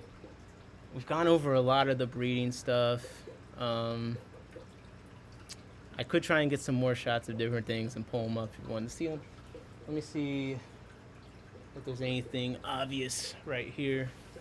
Oh, actually, I caught some mystery snails. Alright, very good. I was about to say. Oh, I need to pick some eggs, actually. I need to pick some eggs. Well, screw you guys. You got to look at the same footage again. I got eggs to pick. 5'8" is fine for me. I fit better in small. No, that's what I'm saying. And short people live longer, too, if you didn't know. Being tall, not good for the lifespan. Not at all. Any thoughts on wild betas? Well, I am not an expert on wild betas, but I have now spawned twice the strawberry beta, and I really like them. Very pretty. I'm into the more kind of subtle colors and stuff, but the male is pretty bright red. I just reunited them. They're mouth brooders, and you know, the male kind of disappears when he's doing that, and I assume they seem to be very prolific. This is a female right here. And you know, what's cool about the wild betas is they haven't been bred for thousands of years to kill each other, so they're not very aggressive, at least so far. And you can see this female, she does actually look pretty cool as she comes out. The male's like more red with the white outlines. Females, you see, she's kind of brown, but her fins actually do have some color to them, and some of that white outline. And they're just really cool. They slink around. You can keep them in groups, from what I've heard. I'm waiting to have enough. I have maybe 6 to 8 confirmed fry. They're kind of aloof. So I think wild betas are great. You know, once I realized that the fighting fish was like, yeah, these betas have literally they've been bred for thousands of years to fight each other. So of course, like all the behavioral issues. But there's wild ones that look really nice. I mean, this is a more subtle one. There's fancy wild ones. And for me, it's just about getting ones that weren't bred for the purpose of being aggressive. It's like, so I think wild betas are better. Oh, beta rubra is my favorite wild beta. Bro, I had the option to have both the strawberry beta and the beta rubra.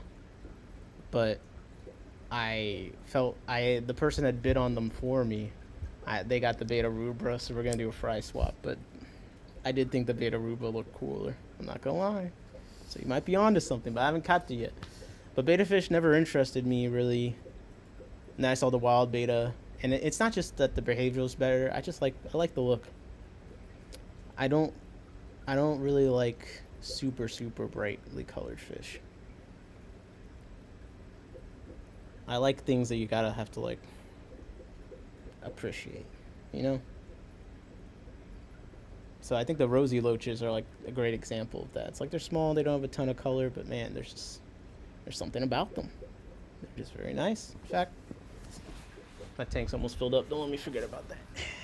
It'll be fine. Speaking of which, just doing a check on the rosy loaches. You might see there one with the. They're still working on the white worms. He's running off with it. And I need to get more. I have 7.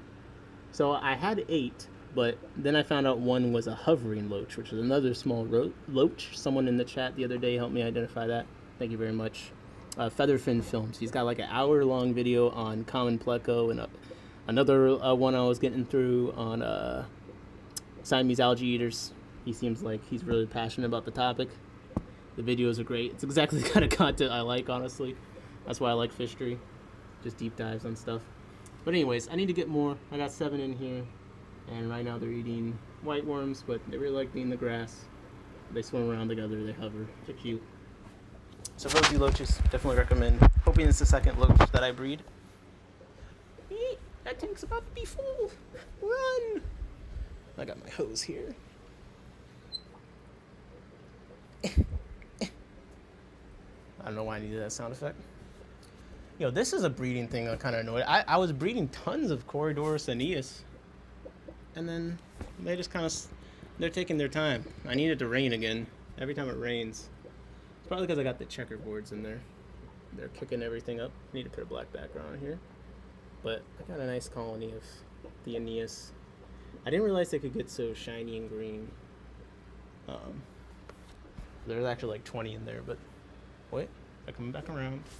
They don't like the computer. Yeah. Goodness. I run I have a dehumidifier too, and it does heat up. It's been dry, so it's been a little colder, but it's been running recently now that it's gotten warmer. Here's the Ivanocara vermaculata I got from Small World Aquatics. I'm growing out. They're starting to pick up in pace. I got 4 of them in there. And, you know, it's hard to tell sex this early, but I do feel like I can see some differences. You guys, see what you think. I think you can see at least 2 of them. Here's a third.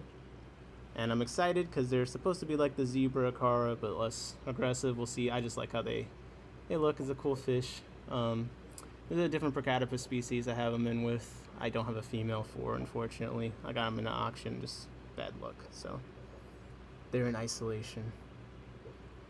But here you go, Ivanocara vermaculata, very cool fish. Small World Aquatics was selling them for $24 a piece, not too bad. I had them shipped, so it was a little extra cost. If you caught them at an event, I think that's a very good price, even though they're small. My thing is, I don't care about getting anything small. Everything's gonna grow. The worst thing in this hobby you could ever do is be impatient. So, I'm hoping the size thing. I mean, within reason. No one wants to get like microscopic fish, but I think in general, there's too much negativity around getting smaller stuff. I prefer to get smaller stuff because I mean it's gonna live longer, has less chance to have been abused over time. You just kind of get a fresh start. Wild beta supremacy, yes. How's the humidity in the room? I can't take it. Yeah. No, it's not too humid in here, and I do run a dehumidifier. I think just the 35% is what I have it set to. Jeff, I ordered a Honeywell 70 pint, hoping that will do the trick, and I could use it as a plus. Yeah, I forget the size of mine. I think it's smaller, around there, and I have it so it's draining into the sump, so I don't have to touch it. It just runs. I would recommend if you get one, get it where you can run a hose from it at least. Mine's not a pump. You get the ones with pump, they'll pump it out of a hose. Mine's just a gravity thing, but again, making things easy. In my opinion, if you're gonna buy a dehumidifier, get one you can put a hose to. I think a lot of them do have one, but then I just don't want to be going over and emptying it all the time. And if you don't empty it, it's not running. You know, if it fills up when you're asleep, Some of them make an annoying noise when they fill up. Like, just set it up for the auto drain. Yep, just what Jeff said. Humidity means smooth skin. Well, that's why you gotta moisturize twice a day on the face. I'm legally required to say that. Jessica, she got me on a skincare routine. I've been following it perfectly, of course. You think after 5 years, you know. Humidity means mold and rot. Yeah. So, you know, in a basement especially, I think dehumidifier is probably a decent move. Unless you have good air conditioning. This basement wasn't fully finished, so like it's not perfect. In theory, if you had an air conditioning system, air conditioning is really good at keeping things from getting too humid. But if I close the door to the top, it gets pretty humid down here. If I open the door to the upstairs, it does keep the humidity down. Like, it's a big difference. You talking about moisturizing lines? Oh my god. Man will have no wrinkles. Sunscreen. Well, I don't go outside very much. I'm in the Fishroom, so I get all my UV from Fluval 3.0. No, just kidding. Barina LED shop lights. That's what I'm going to. Casa Bluetooth timers only. He is not consistent with his moisturizing routine. Lies. Someone banned this chick. I have one with a pump draining into my sink. Yeah, see? There you go. Don't listen. Do not do it to yourself. In my opinion, if you're going to get a dehumidifier, just go ahead and get one that you can hook up somewhere where it drains itself. Because who needs another task to do every day, right? Now, if you do have one where you have to empty it yourself, don't take any offense, please. But also, the dehumidifiers can grow mold in them as well if you don't empty them fast enough. So, you know. Shame him for the algorithm? God damn, bro. Really? This is what we're doing now? Attacking me? I feel like this is so unnecessary. Real quickly, for those that missed it, I'm just playing the... Oh, I need to pick eggs. That's what I was supposed to be doing when I yap. This is the Scarlet badis juvenile. In case you ever want to see a baby Scarlet badis, there you go.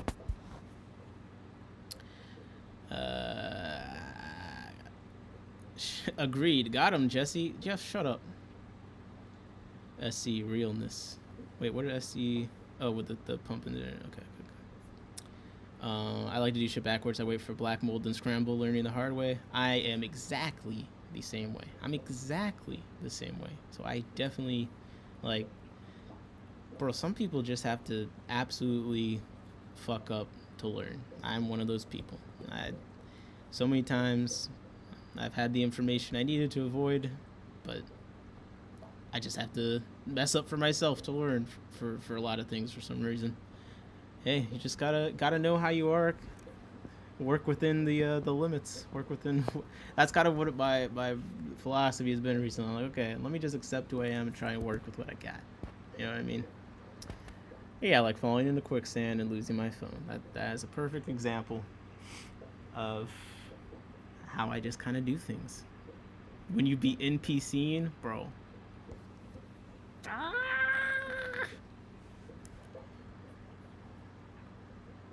I better not catch you in person, bro.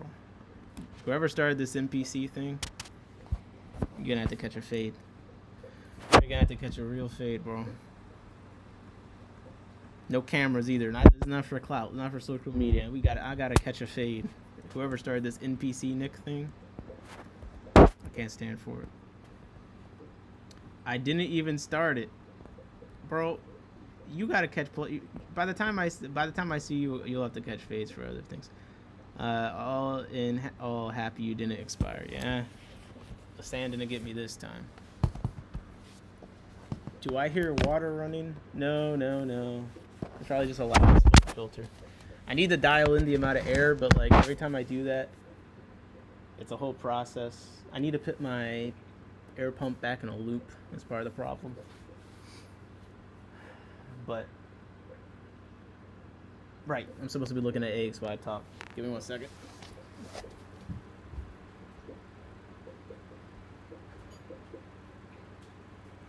Gotta get my lamp. Let's see if we got anything from the Australis. How are you supposed to say that? Australs, Australes? I don't even know, bro.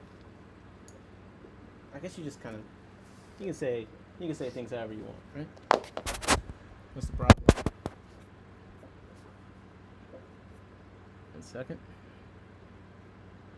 He might be too short to catch the fade dog. It was USC? Bro. I thought that we were friends. Or at least internet acquaintances. This shit's crazy. Alright, let me get this mop.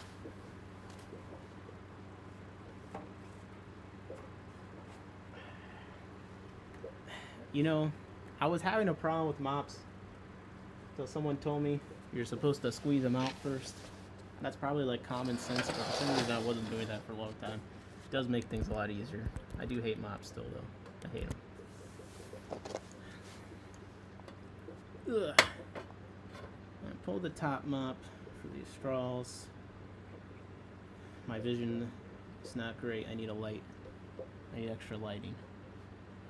Because I'm such an NPC, apparently.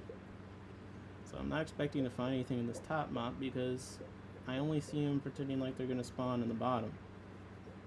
So I might just retire this and put it in a different tank. I'm not going to lie. Yeah. Yeah, I think I'm not going to put this mop back in that tank. I'm not even using it. And I hate it. When you can't find your way home sober as an NPC. When you can't find your way home. I made my way home, bro. I found my way home. I followed the signs. Like I said, I didn't realize that the road signs actually told you where you needed to go. So I did make it home fine without directions. I did.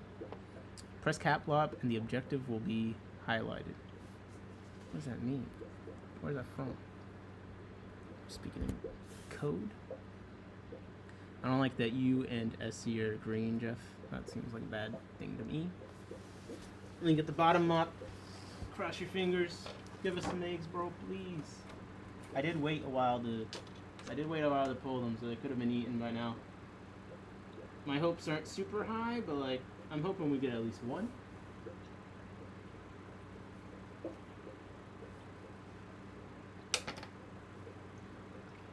I don't like seeing laughing emojis in there.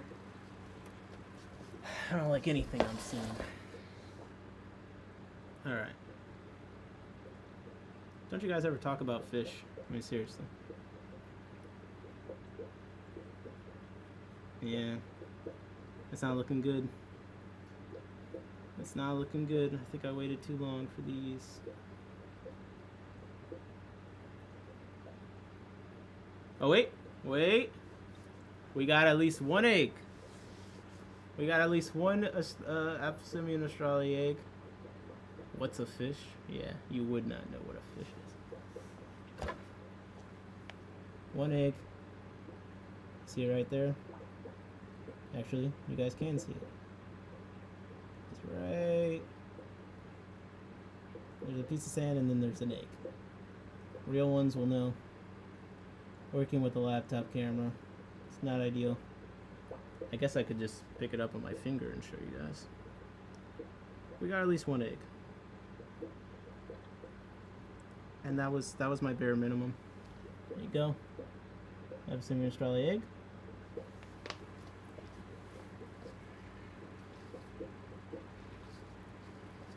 That goes in here. And I've been meaning to add isopods to this, so I guess I'll go ahead and do that. Looks like all the eggs I put in there are still good. Don't see any signs of fungusing. So far so good. Oh wait, I guess I should make sure there's not any other eggs in there. But then let me put some isopods in this and a little bit more water.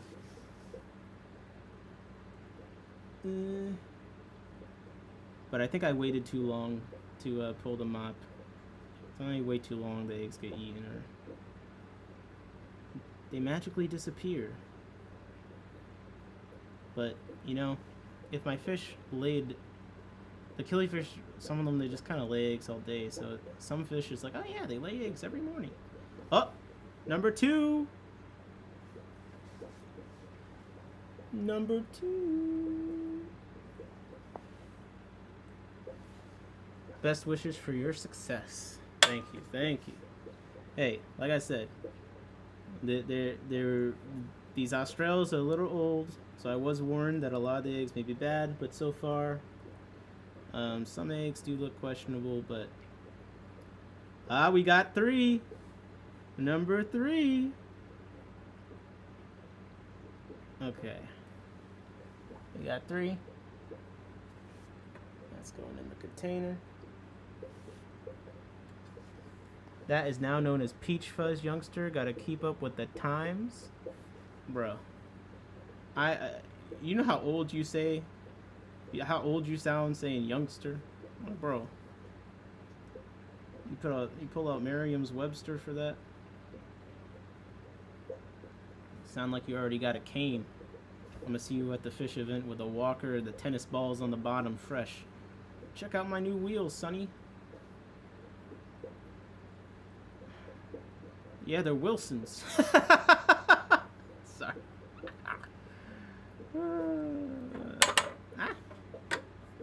Okay. Yeah.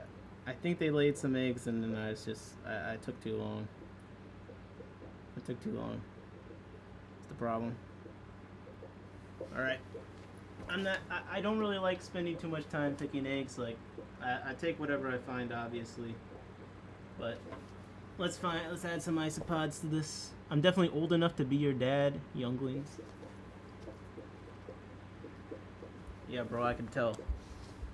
You're ancient. You're probably old enough to be Jorge's dad.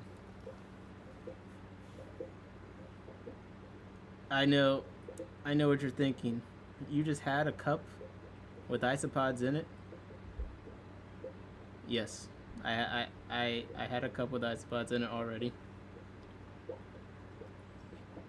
I meant to do this earlier. And I caught some isopods, put them in the cup. And I got distracted. But here we are now. Isopods and a few Daphnia going in with these straw eggs. Just started experimenting putting the Daphnia with the straw, with the eggs in general. So it's all about keeping the count of like different molds and stuff low in the water. And they do a little filter feeding, so that's my whole theory of the case there. That's the level of thought. I have seen some of the Daphnia reproducing in some of these though, so it's not the worst thing ever. Skibbity Imposter Factor Cap. Bro.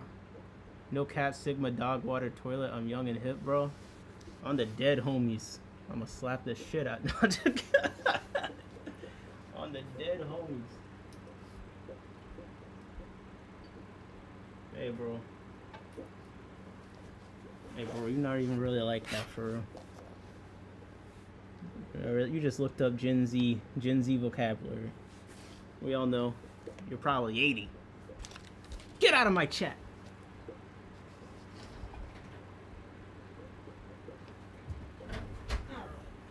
Put some isopods in there. Put some fresh water in there. Isopods and Daphnia, eggs, and I need to put some more moss in there. I stole the black I stole the black ram fry. This go. Tell me what that means. Oh, you're not letting the parents raise them? Okay. Yeah, my ram pair, I let them lay eggs twice. I got no fry. Next spawn they do, I'm gonna steal some eggs. Just NPC behavior, bro. Your name is Poo2 Bird. That's all I got. That's all I got. Right, I was getting moss. 1 second. Or Rickia, actually.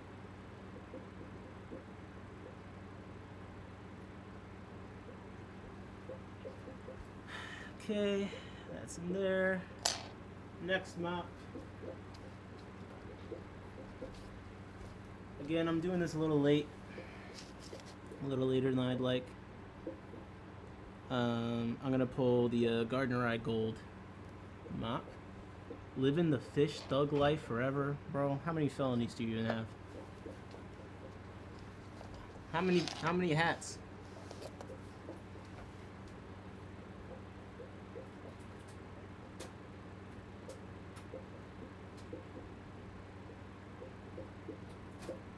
This guy's in the chat talking about no cap dog water, bro. How many hats, bro? Are you even in the streets? Do you even breed fish for real? I'm a bird that likes to cosplay as a dead stump NPC build. Alright. I'm gonna let someone else translate that for me. I'm too busy thinking of all the eggs that got eaten today because I didn't check this sooner. I need to do a water change on the 40-gallon breeder too. Tomorrow should be a good egg day, honestly. So I did a big white worm feeding today. Yeah, this is a bust. Nothing in this mop. Jeff, you don't gotta laugh every time I do anything. It's called cyberbullying. This is the territory that we're veering into. Alright, I'm gonna go grab the mop from the Epiplatys Rolofi. Put this back.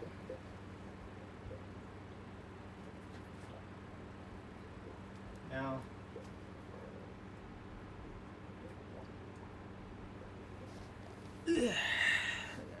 I don't even know. So you're breeding rams, or what else are you breeding, Jeff? Who's the? I thought you were the person. No, that's Fathom.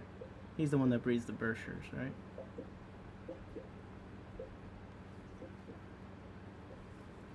Yeah. I really like, for me next, I just want to get the rosy barbs going. I want to try and breed those. I'm just trying to get all my killifish going. The cichlids are kind of like, we got an Epiplatys Rolofi egg. Hold. If I can get it. I don't know why this is so difficult for me. My fingers are not deft right now. They're about the same size as the, they're pretty much exactly the same size as the Australies. There you go. Right on the tip of my thumb. I'm holding the life of a new fish, hopefully. It is really bullying if you, is it really bullying if you like it? I don't like it, bro, that's the problem. Come on.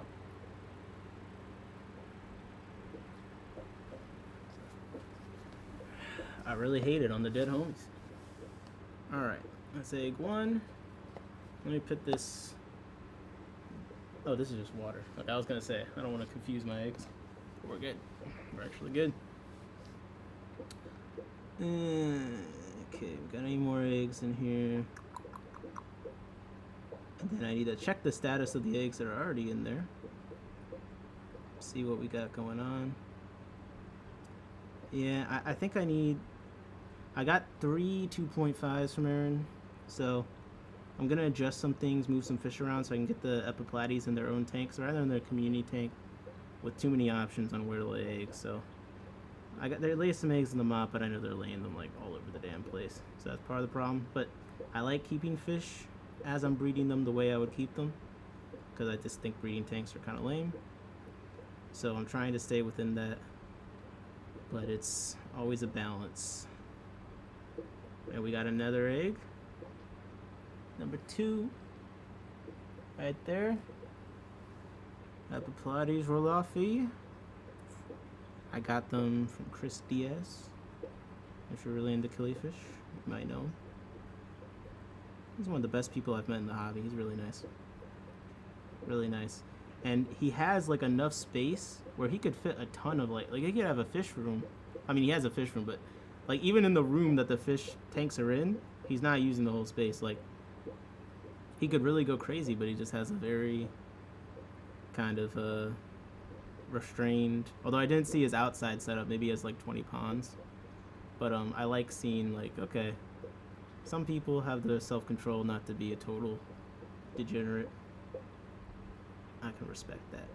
Alright, we got egg number 3.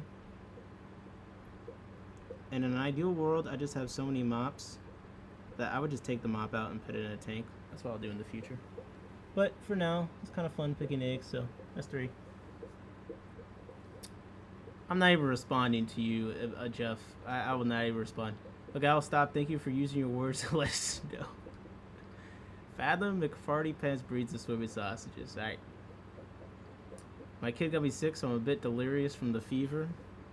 Is that what you're trying to use to excuse all your bad behavior? SC? Really? You think a fever's gonna cut it? Save it for the freaking judge. I am the judge. Spoiler alert. You're guilty. Okay, we got egg number 4. The Ralafi have been pretty good. I just recently started, like, really collecting. I tried for a while, like, in a smaller tank, see if fry popped up. No fry popped up. Now, it doesn't mean that they're not there. Maybe later down the line, I'll randomly find them. Some fry are very reclusive. But, now I'm picking eggs. But I always try at least for a bit to see if fry will show up. Probably just need like a bigger tank or something.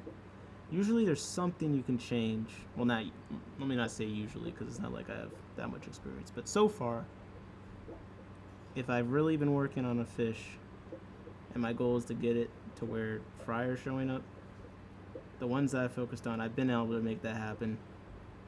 It just really, you really got to mess with a bunch of different factors. I keep getting this egg on my finger and it sticks back to the freaking spawning mop. That's why I'm sitting here looking like an idiot still. Bro, please. You made this one. This egg is like extra sticky. I'm dying. I'll probably scratch this egg all up. I got number 4. Got it. Let it out, SC. We don't want to hinder your healing process. 1 fish, 2 fish. Have you ever done a fish tank review of your subscribers' tanks? No. I'd be happy to do that, though. Send me a picture in my tanks at gmail.com. I will review your tank. Just give us enough to look at. Well, give us a few photos and some video. I want to actually be able to see to make an opinion. And then tell us what you actually... Do you want feedback or you just for entertainment? Just look, hey, look at the tank. Make comments on it. Okay. Egg number 5. This one's like smaller than the other ones, though. Is that the same fish? I don't think there's any other fish in there that would lay eggs like that. It's like... It didn't come off my finger the same way either. Yeah, she messed up on that egg. I see a dead egg in there. Oh shit, we got another one.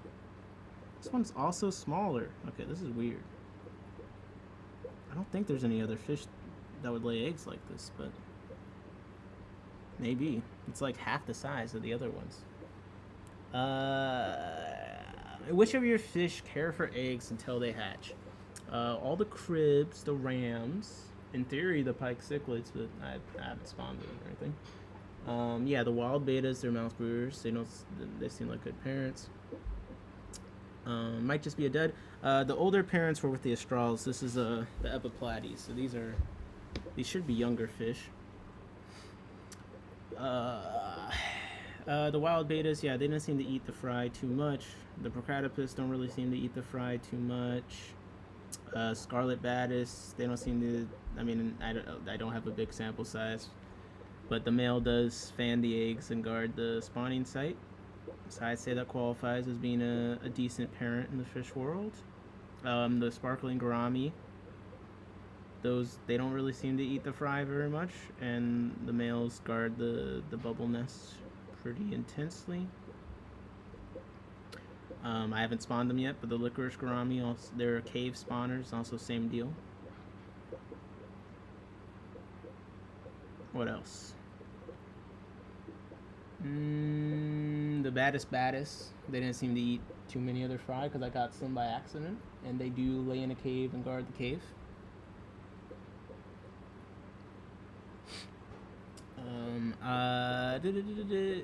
I'll take feedback. I'm having a rough time getting the cloudiness down. I think my soil started to leach, so a review would be nice to see where I went wrong before I restart the tank. All right.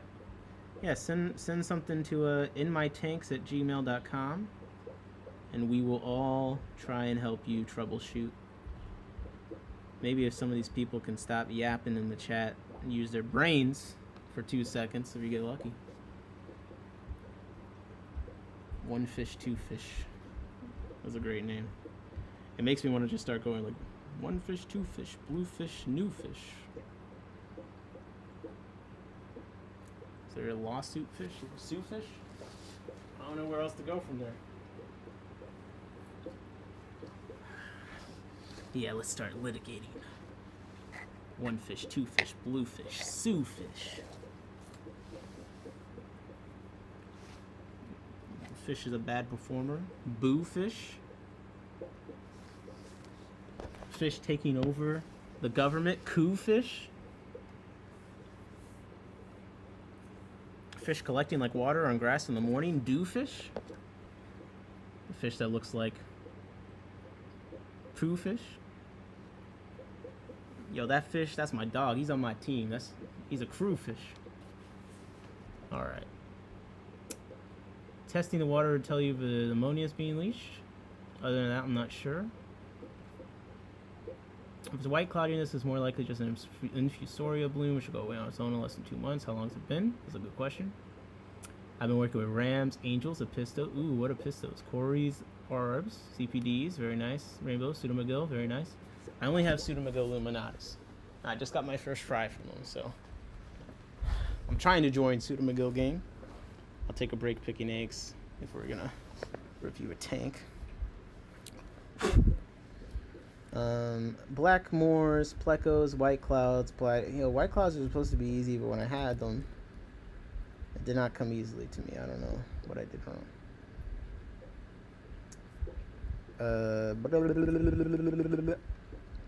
Mollies, hill streams, nice. Whiptails and killies. What killies? A very nice list. See, I'm trying to get like you. I'm trying to actually breed a bunch of stuff like that. That's dope. Bacterial bloom, if they have Daphne, they'd consume the free-floating bacteria as your tank cycles. Coolies, I think that's all the types of fish. Very nice. My white clouds went crazy in my garden pond. Yeah, that does sound like it would be nice. Someone told me they thought my water was probably too warm. Not sure how true, if that was the problem. I don't know what the problem. Maybe they were laying eggs and it was just getting eaten. I have no idea. I'll start recording a video to send you tonight. All right. But yeah, depending on how long your tank's been running, if it's new, then it could be a bacterial bloom, is what seems like the consensus is in the chat. So definitely know how long it's running. And then when you say your soil's leaching, so does that mean you're doing aqua soil? Is it capped? Do you have fish in there? Are you feeding, actively feeding the tank? Those are all helpful questions. They stopped breeding when I brought them inside, but it's almost time to put them back out. Okay. I got my longfin white clouds going. Congratulations. I am jealous. And I hate you. I'm hoping my pike cichlids are the proper sexes and true dwarfs. Yeah. Yep. One day when I have the space, I'll try and breed my pikes. They are the dwarfs. Can't say the Latin name off the top of my head. I'm pretty confident they're the right sexes, but it was hard, and there was a lot of female. It was a female heavy tank. So for the ones these are, the females had I think it was the females had a black spot in the dorsal or something like that, and the males didn't. I could use some long fins. Well, sounds like there's some illegal fish trading going on in the chat. Anyone have Jeff's address? I'm trying to swat him. DM me. DM's open. Oh my goodness, bro. One day or another, I'm gonna find you. I'm gonna get you. That's how I'm feeling about Jeffy over there. All right. I don't know. Oh, you're gonna send me the video later tonight. All right. Yeah. If people have questions about their tanks and stuff, I'm not saying I have the answer, but there's actually some smart people in the chat. You just have to sift through all the idiots. And I think we'd be able to crowdsource a reasonable guess, or at least give you some good questions to find answers to help your problem. So if you have any questions, I'm not saying I have the answer, but I think as a group, we could probably come up with some ideas for you. The pet store girl was confident they were what she purchased. Well, then it sounds like you're in good hands. You got what you needed. My white collar agreed every day they really like my tight mass abuse crocodile. Let me look up abuse crocodile. I feel like I know which one that is. Yeah, that's what I thought. That's what I thought. I'll put the picture on the screen because you know, so you guys can see it too, I guess. But abuse crocodile, is this you? This you? If someone just sent you a picture of this abuse, like, and they didn't do fish stuff, and it just like, what would you think? Like, just some friend unrelated to fish sent you a picture of that, no other information. I'll test the water tonight at the end of recording and include the water test. All right. Yeah. No. Yeah, substrate would be good to know. And yeah, if you're feeding it, the fish in it. But to me, if it's white and cloudy, it's probably bacterial bloom. It's probably harmless. That would just be my guess off what you said. Trolling keeps the hobby interesting. So you're trying to tell me you smoke? All right. That's a good one for fire. That probably. I assume they wanted ID if I got a pic with no other info.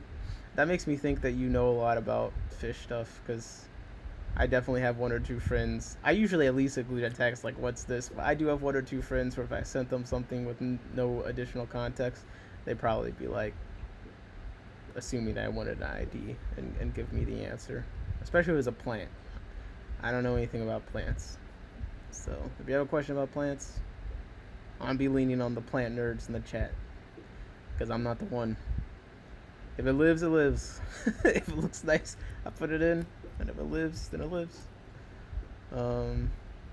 New phone, who this? Yeah, bro. Just if you want to slide in someone's DMs, just send them abuse pic. Looked abuse-ish. Yeah. I think that abuse, something about saying abuse just always feels awkward to me. Like, I don't enjoy saying it. I don't know what it is. Maybe it's because if you stumbled with your words, it could sound like abuse. Like, hey, I just bought abuse. Or I just got abused. You know what? You see? You see what I'm saying? Like, it feels a little tricky.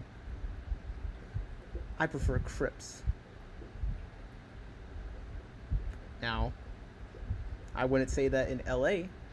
I'd probably say the full name in LA. Let's see. What's the full name for the Crip plant again? Cryptocorn? Yeah. I'd say I'm a Cryptocorn fan. I wouldn't say I'm rocking with the Crips. Yeah. So all my people in LA, be careful when you're talking about plants. Don't want to get in a gang war. I watched too much No Jumper, bro. What else? Oh, I'm picking eggs. Let me get another mop. Do I have another mop? I have other mops, but I feel like I'm almost certain there's nothing in them. So I'm just setting myself up for depression. Okay, I got some. There's one or two I can. Boos is correct pronunciation if you're going off the Latin.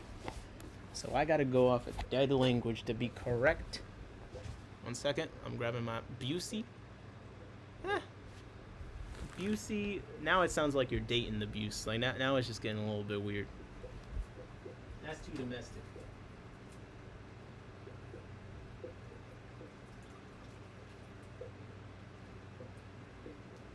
I got one tank that's waiting for water to fill up. So after this, Team Anubius.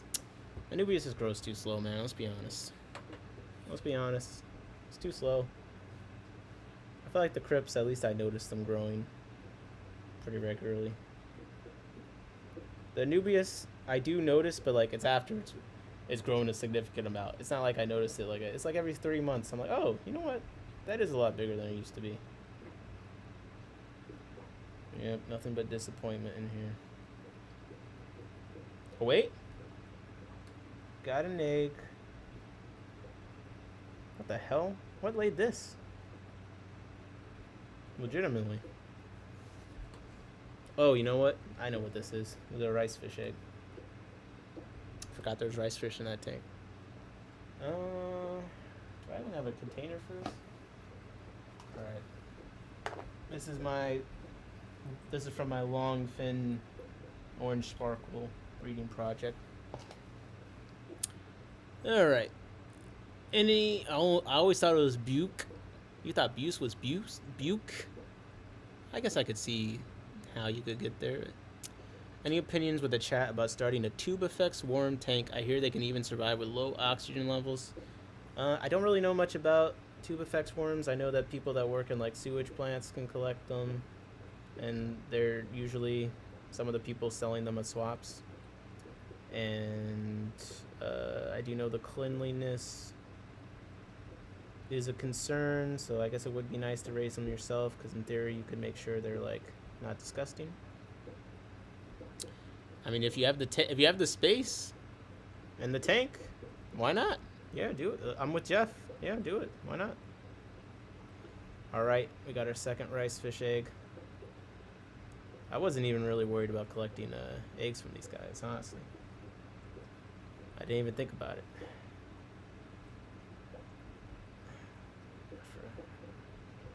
My mind is on the killies. That's the problem. My mind is just on the killies.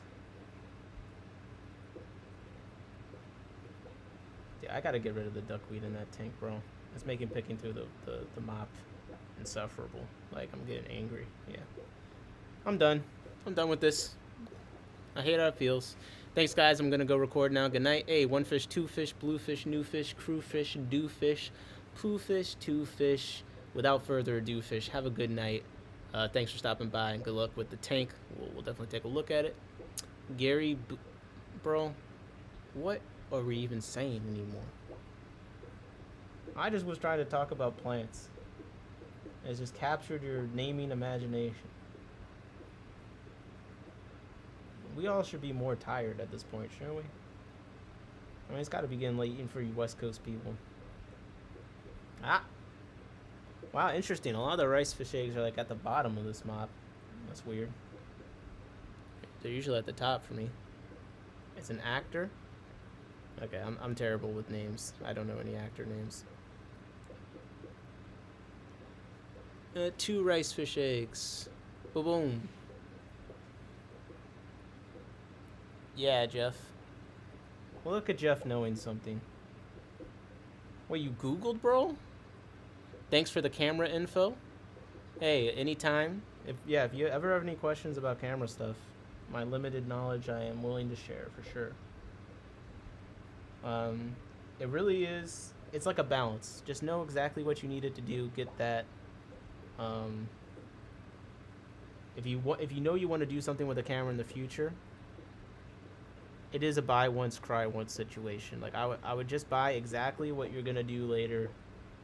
Especially if it's, you're building a lens collection for a specific brand, you may as well just get a nicer camera instead of learning on a cheaper one, in my opinion. Because it's really frustrating when you're trying to do something and then suddenly you reach a wall and it's like, well, I just don't have the right equipment to do that. I gotta buy something else. Like, that's the worst thing ever. It's like I needed a camera that did... I only got a new camera because I needed a camera that did 4K 60. That was literally all I needed. My camera did almost everything that I had before. It did almost everything except for that. And it was the most frustrating thing in the world. But I had to buy a new camera. Good night. Good night. Any fish will do. I prefer kielbasa and a nice big one. Wait, what's kielbasa? What is that? Just off the name, I'm not familiar. And I'm terrible with names, as I've said. Every time I find a snail in a mop, either I forget about it and it falls onto the floor and I sweep it up later, or I go straight to the badis or the pea puffer tank, because both of those 2 fish will decimate snails. Badis actually do it a little bit cleaner for me. I seem to get more of the snail out of the shell. I really don't think snails are great food for pea puffers for a lot of people. They're very messy with them.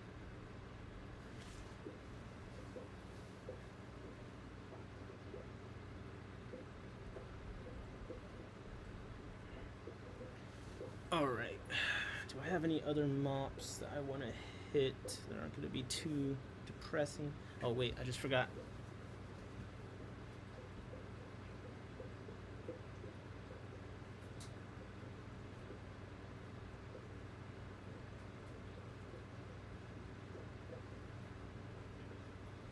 What are you talking about? A temperature spore? I need the computer first. A sausage. Wait, what do you need? What computer do you need? We can talk computers. A sausage. What are you thinking about, Jeff? I'm talking with Peru. Oh, I need to eat. Bro, I'm so hungry. I haven't eaten today. I just realized. Bro, you're so right. You're talking about that getting me hungry. Put these eggs back up here. Oh, wait, actually. These are the Ralafi eggs. I'm just going to see how the ones in there already are doing.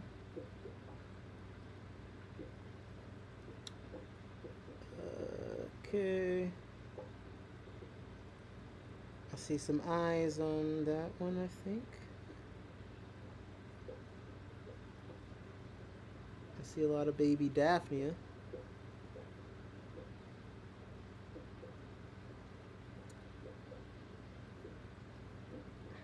They got stuck to the plant, so it's not as easy to... Ah, there they are. Yeah. They look like they're developing fine. We should check back in on those panda cory eggs, because really, I'm shocked they haven't hatched yet.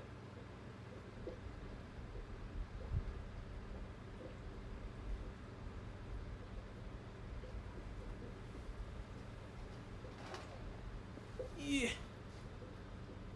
Kolbasa is a sausage. I need a computer too, but just found a 50G on Marketplace. Again, I'm kind of I'm not in the tech phase of my life anymore, but you know, I've done the build of the high-ish powered gaming computer. And I watch a lot of hardware videos, so I can advise on computer stuff too if you want. I just happen to know a little bit about that. Checking my P82 eggs. I see one that's fungus, but the isopods are going to take care of that, so I'm not worried about that for now. As long as it's not near the other eggs. And the other ones are fine. Oh, there's another fungus one. So P82s are throwing some bad eggs. Let me put some more isopods in there. And also there's a snail in there. Bad. That could be a part of the problem. Put these up high where it's warmer again.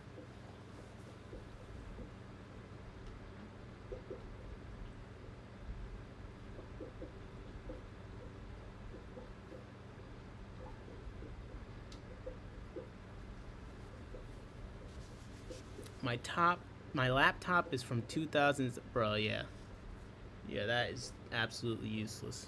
No offense. No offense, but yeah, bro. You need a new. Damn it! My only egg of this killifish is gone. I didn't put the isopods in there. I fucked up.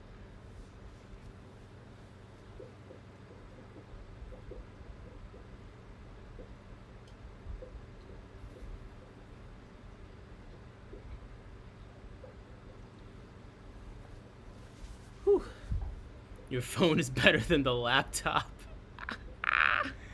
Oh my god, bro. No, dude, like, I'm sorry, like, listen, I haven't gotten a new phone yet. I'm waiting for my sibling to erase their phone. I'm trying to trade in someone else's phone. So look, I get it. The budget to drop, like, whatever amount, it's not in the cards sometimes. Listen, I'm there. I'm broke. But literally anything would be better than what you're working on right now. Like, if you actually want to work on a computer, please buy one. Please buy one. Even if you just have, like, buy the base M4 Mac Mini. Incredible computer. You'll feel like you just traveled into the future. It's pretty cheap. It's a great deal. You just need a monitor. You'll be able to edit videos. You'll be able to do Tinker, all that stuff. Very nice. If it's PC, I don't know as much about PC laptops. I have a PC desktop I built that I use for editing, but I don't have a PC laptop.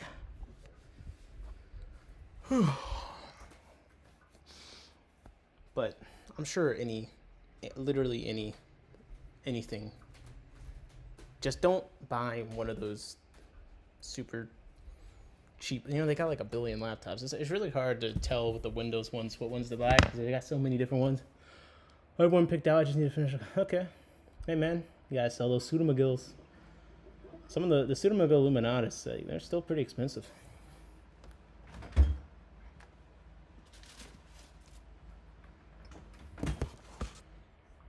No Chromebooks.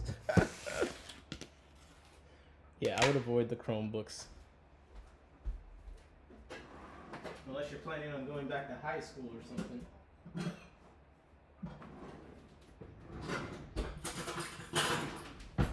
I don't really want to eat on camera. I like watching YouTube videos and eating. How's the phone situation? Yeah, I'm trying to trade in this phone. I just haven't had time to get to it, and unfortunately, my dad's mom is very ill. So there's been quite a bit of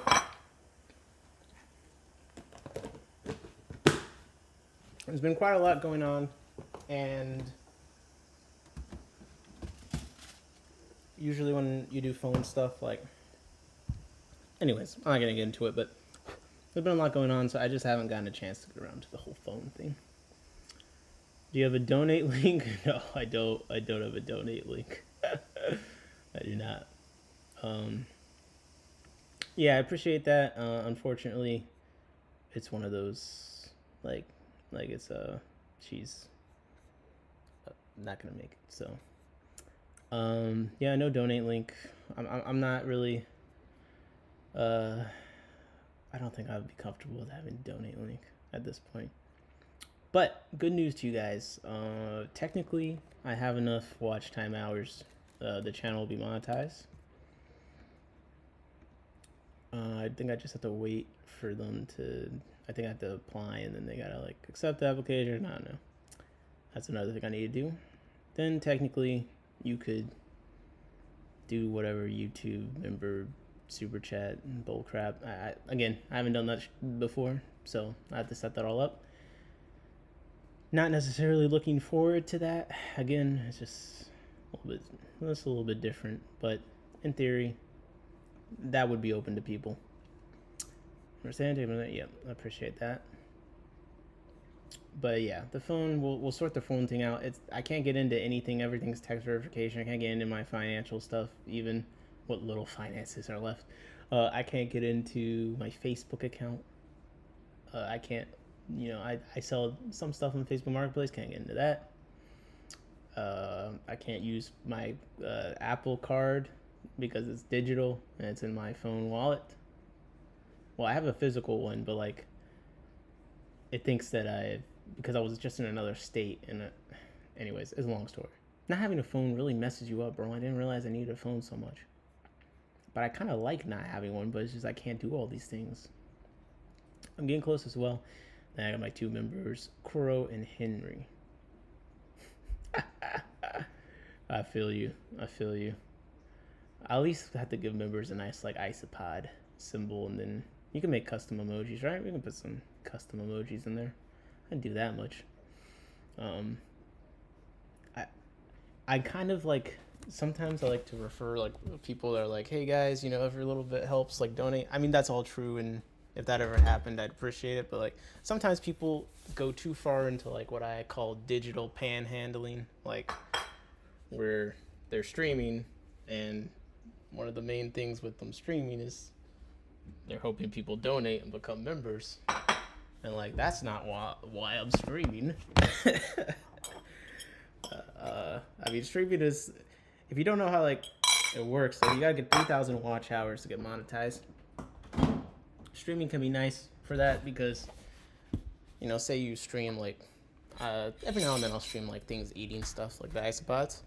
You know, 5 people watch it and you stream that for 8 hours. You're not even looking at the chat or anything. That's a lot. That's a decent amount of watch hours. You know. Then you add in like donations and stuff. Like, that's why live streaming. One of the reasons live streaming is becoming a more popular thing. And then also, whatever degree of control on how many ads people run, like live streaming can be a way to, especially with donations and memberships, like make a noticeable amount of money off of YouTube with relatively few viewers. But I'm not really trying to solicit that too much. But at the same time, if people do become members, I'd like there to be something. Wait, what message did you retract, SC? They've been harassing me for a few years now. No phone equals peace in life. Agreed. No, I'm loving having no phone. I am. I'll have an excuse not to respond to anyone. And bro, I don't even have to ignore the spam calls.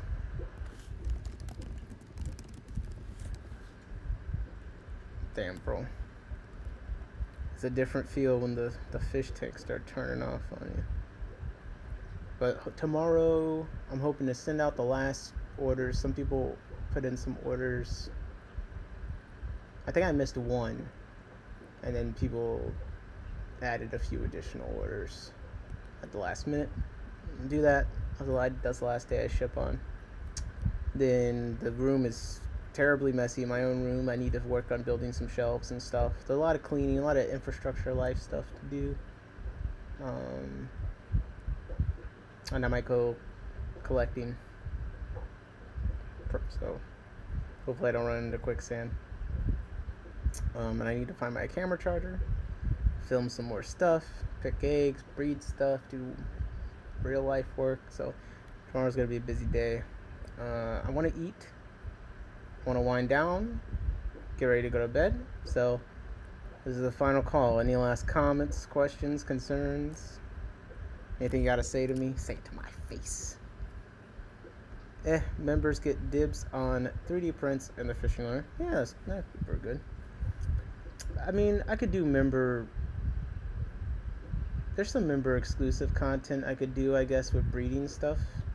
But that would more just be like things that are like the room looking messy. Like I wouldn't just want to, like I don't necessarily want to gatekeep any actual useful, I don't know. Or at least some custom emojis. Maybe I'll have a centralized location for some of my research paper collections. I don't know. Again, I don't even know how much I want to incentivize people to become members as part of the problem. That's like the moral dilemma that I'm having right now.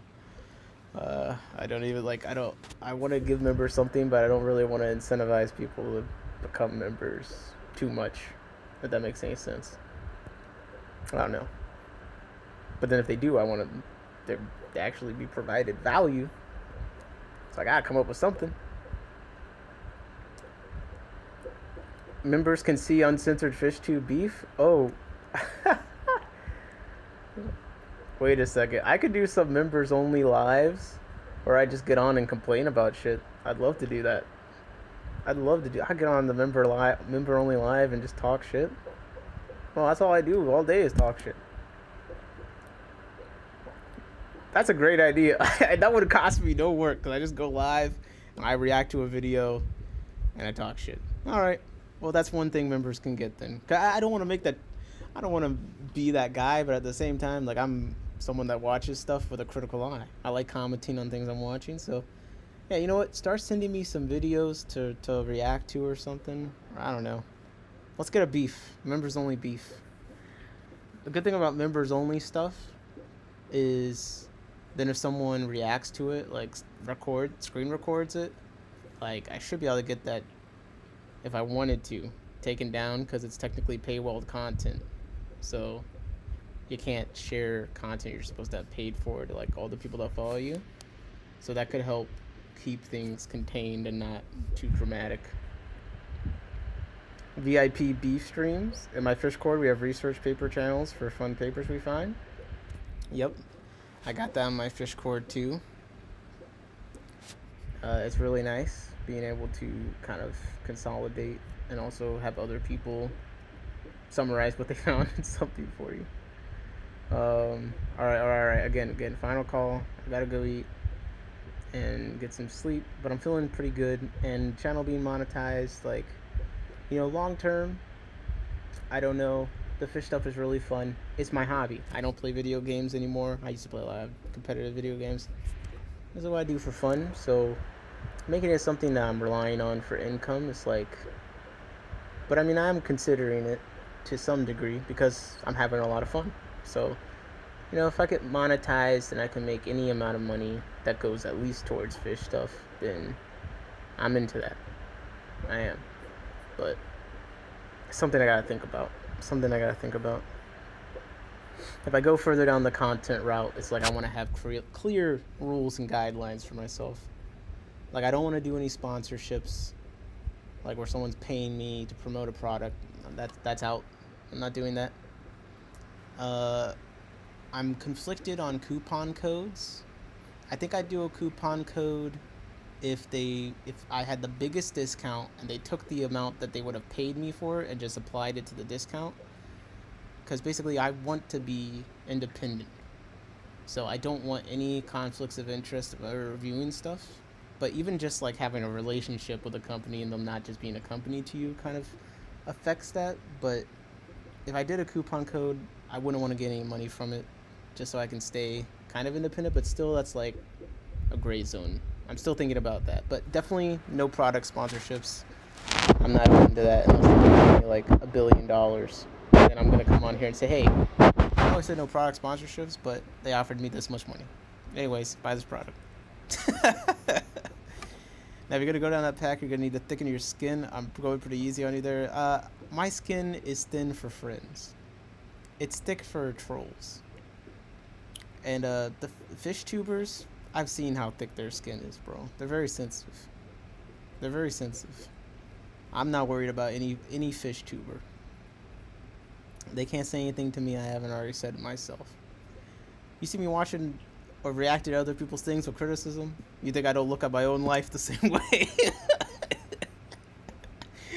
If only you had a video of you falling in the quicksand. That's good. Well, I had videos on my phone. They'll never of that journey, but they'll never see the light of day because it's 3 feet under quick mud. No one gets to pick gifted memberships that goes out random. Yeah. That's true. It's a risk, but yeah, members only lives I could do, especially if I'm freer to like say whatever, and then I'm freer to like put less effort into it as far as like maybe I look like trash or something. You know what I mean? Maybe my eyebrow isn't missing, or it is missing more. Pay off the free brine shrimp eggs. Yeah. I've thought about doing Amazon affiliate links. I think I might do, just because if I'm talking about a product or something, or maybe like even the camera I use. I mean, because those is just like, look, if you're going to buy it off Amazon anyway, I guess you may as well do it to my affiliate link. But then at the same time, I don't want to push like consumerism and encourage people to buy things. But like, if I'm reviewing something, I think having an Amazon affiliate link is reasonable, because it's not like a discount or anything. It's just like, hey, you want to buy this thing? Well, if you're already going to buy it on Amazon, you go through this link, I get some amount of money from it in theory. That to me seems fine, but I got to think about it. The eyebrow thing is definitely very 90s. I mean, I barely was in the 90s to remember that, so I'm just going to take your word for it, old man. Aquahana. The people at Aquahana seem very nice. They seem very nice. So that's another reason, like, I don't want to talk trash about Aquahana literally just because they were so nice to me. So you see, that's with no financial incentive. It's already like, I'm going to say something critical about them. Like, they're already humanized to me. You know what I mean? I'm strong enough to fight through it. But that's without them giving me any money. Technically, they did give me a coupon code for $12 off for shipping or whatever. I bought enough fish where I didn't really notice that, so I don't feel compromised. But yeah, getting any money on top of if they're nice too. It would be so hard to like go out there and say something critical, even if it was constructive. I like how the guy who constantly gifts his memberships is most against them. This is why you can't buy a laptop, man. You're gifting too many memberships. That is very mature of you. I'm assuming you're talking to someone else. Collab with those magnet fishermen. There are some magnet fishermen in Baltimore. I don't know what I would talk to them about, but it's an interesting idea.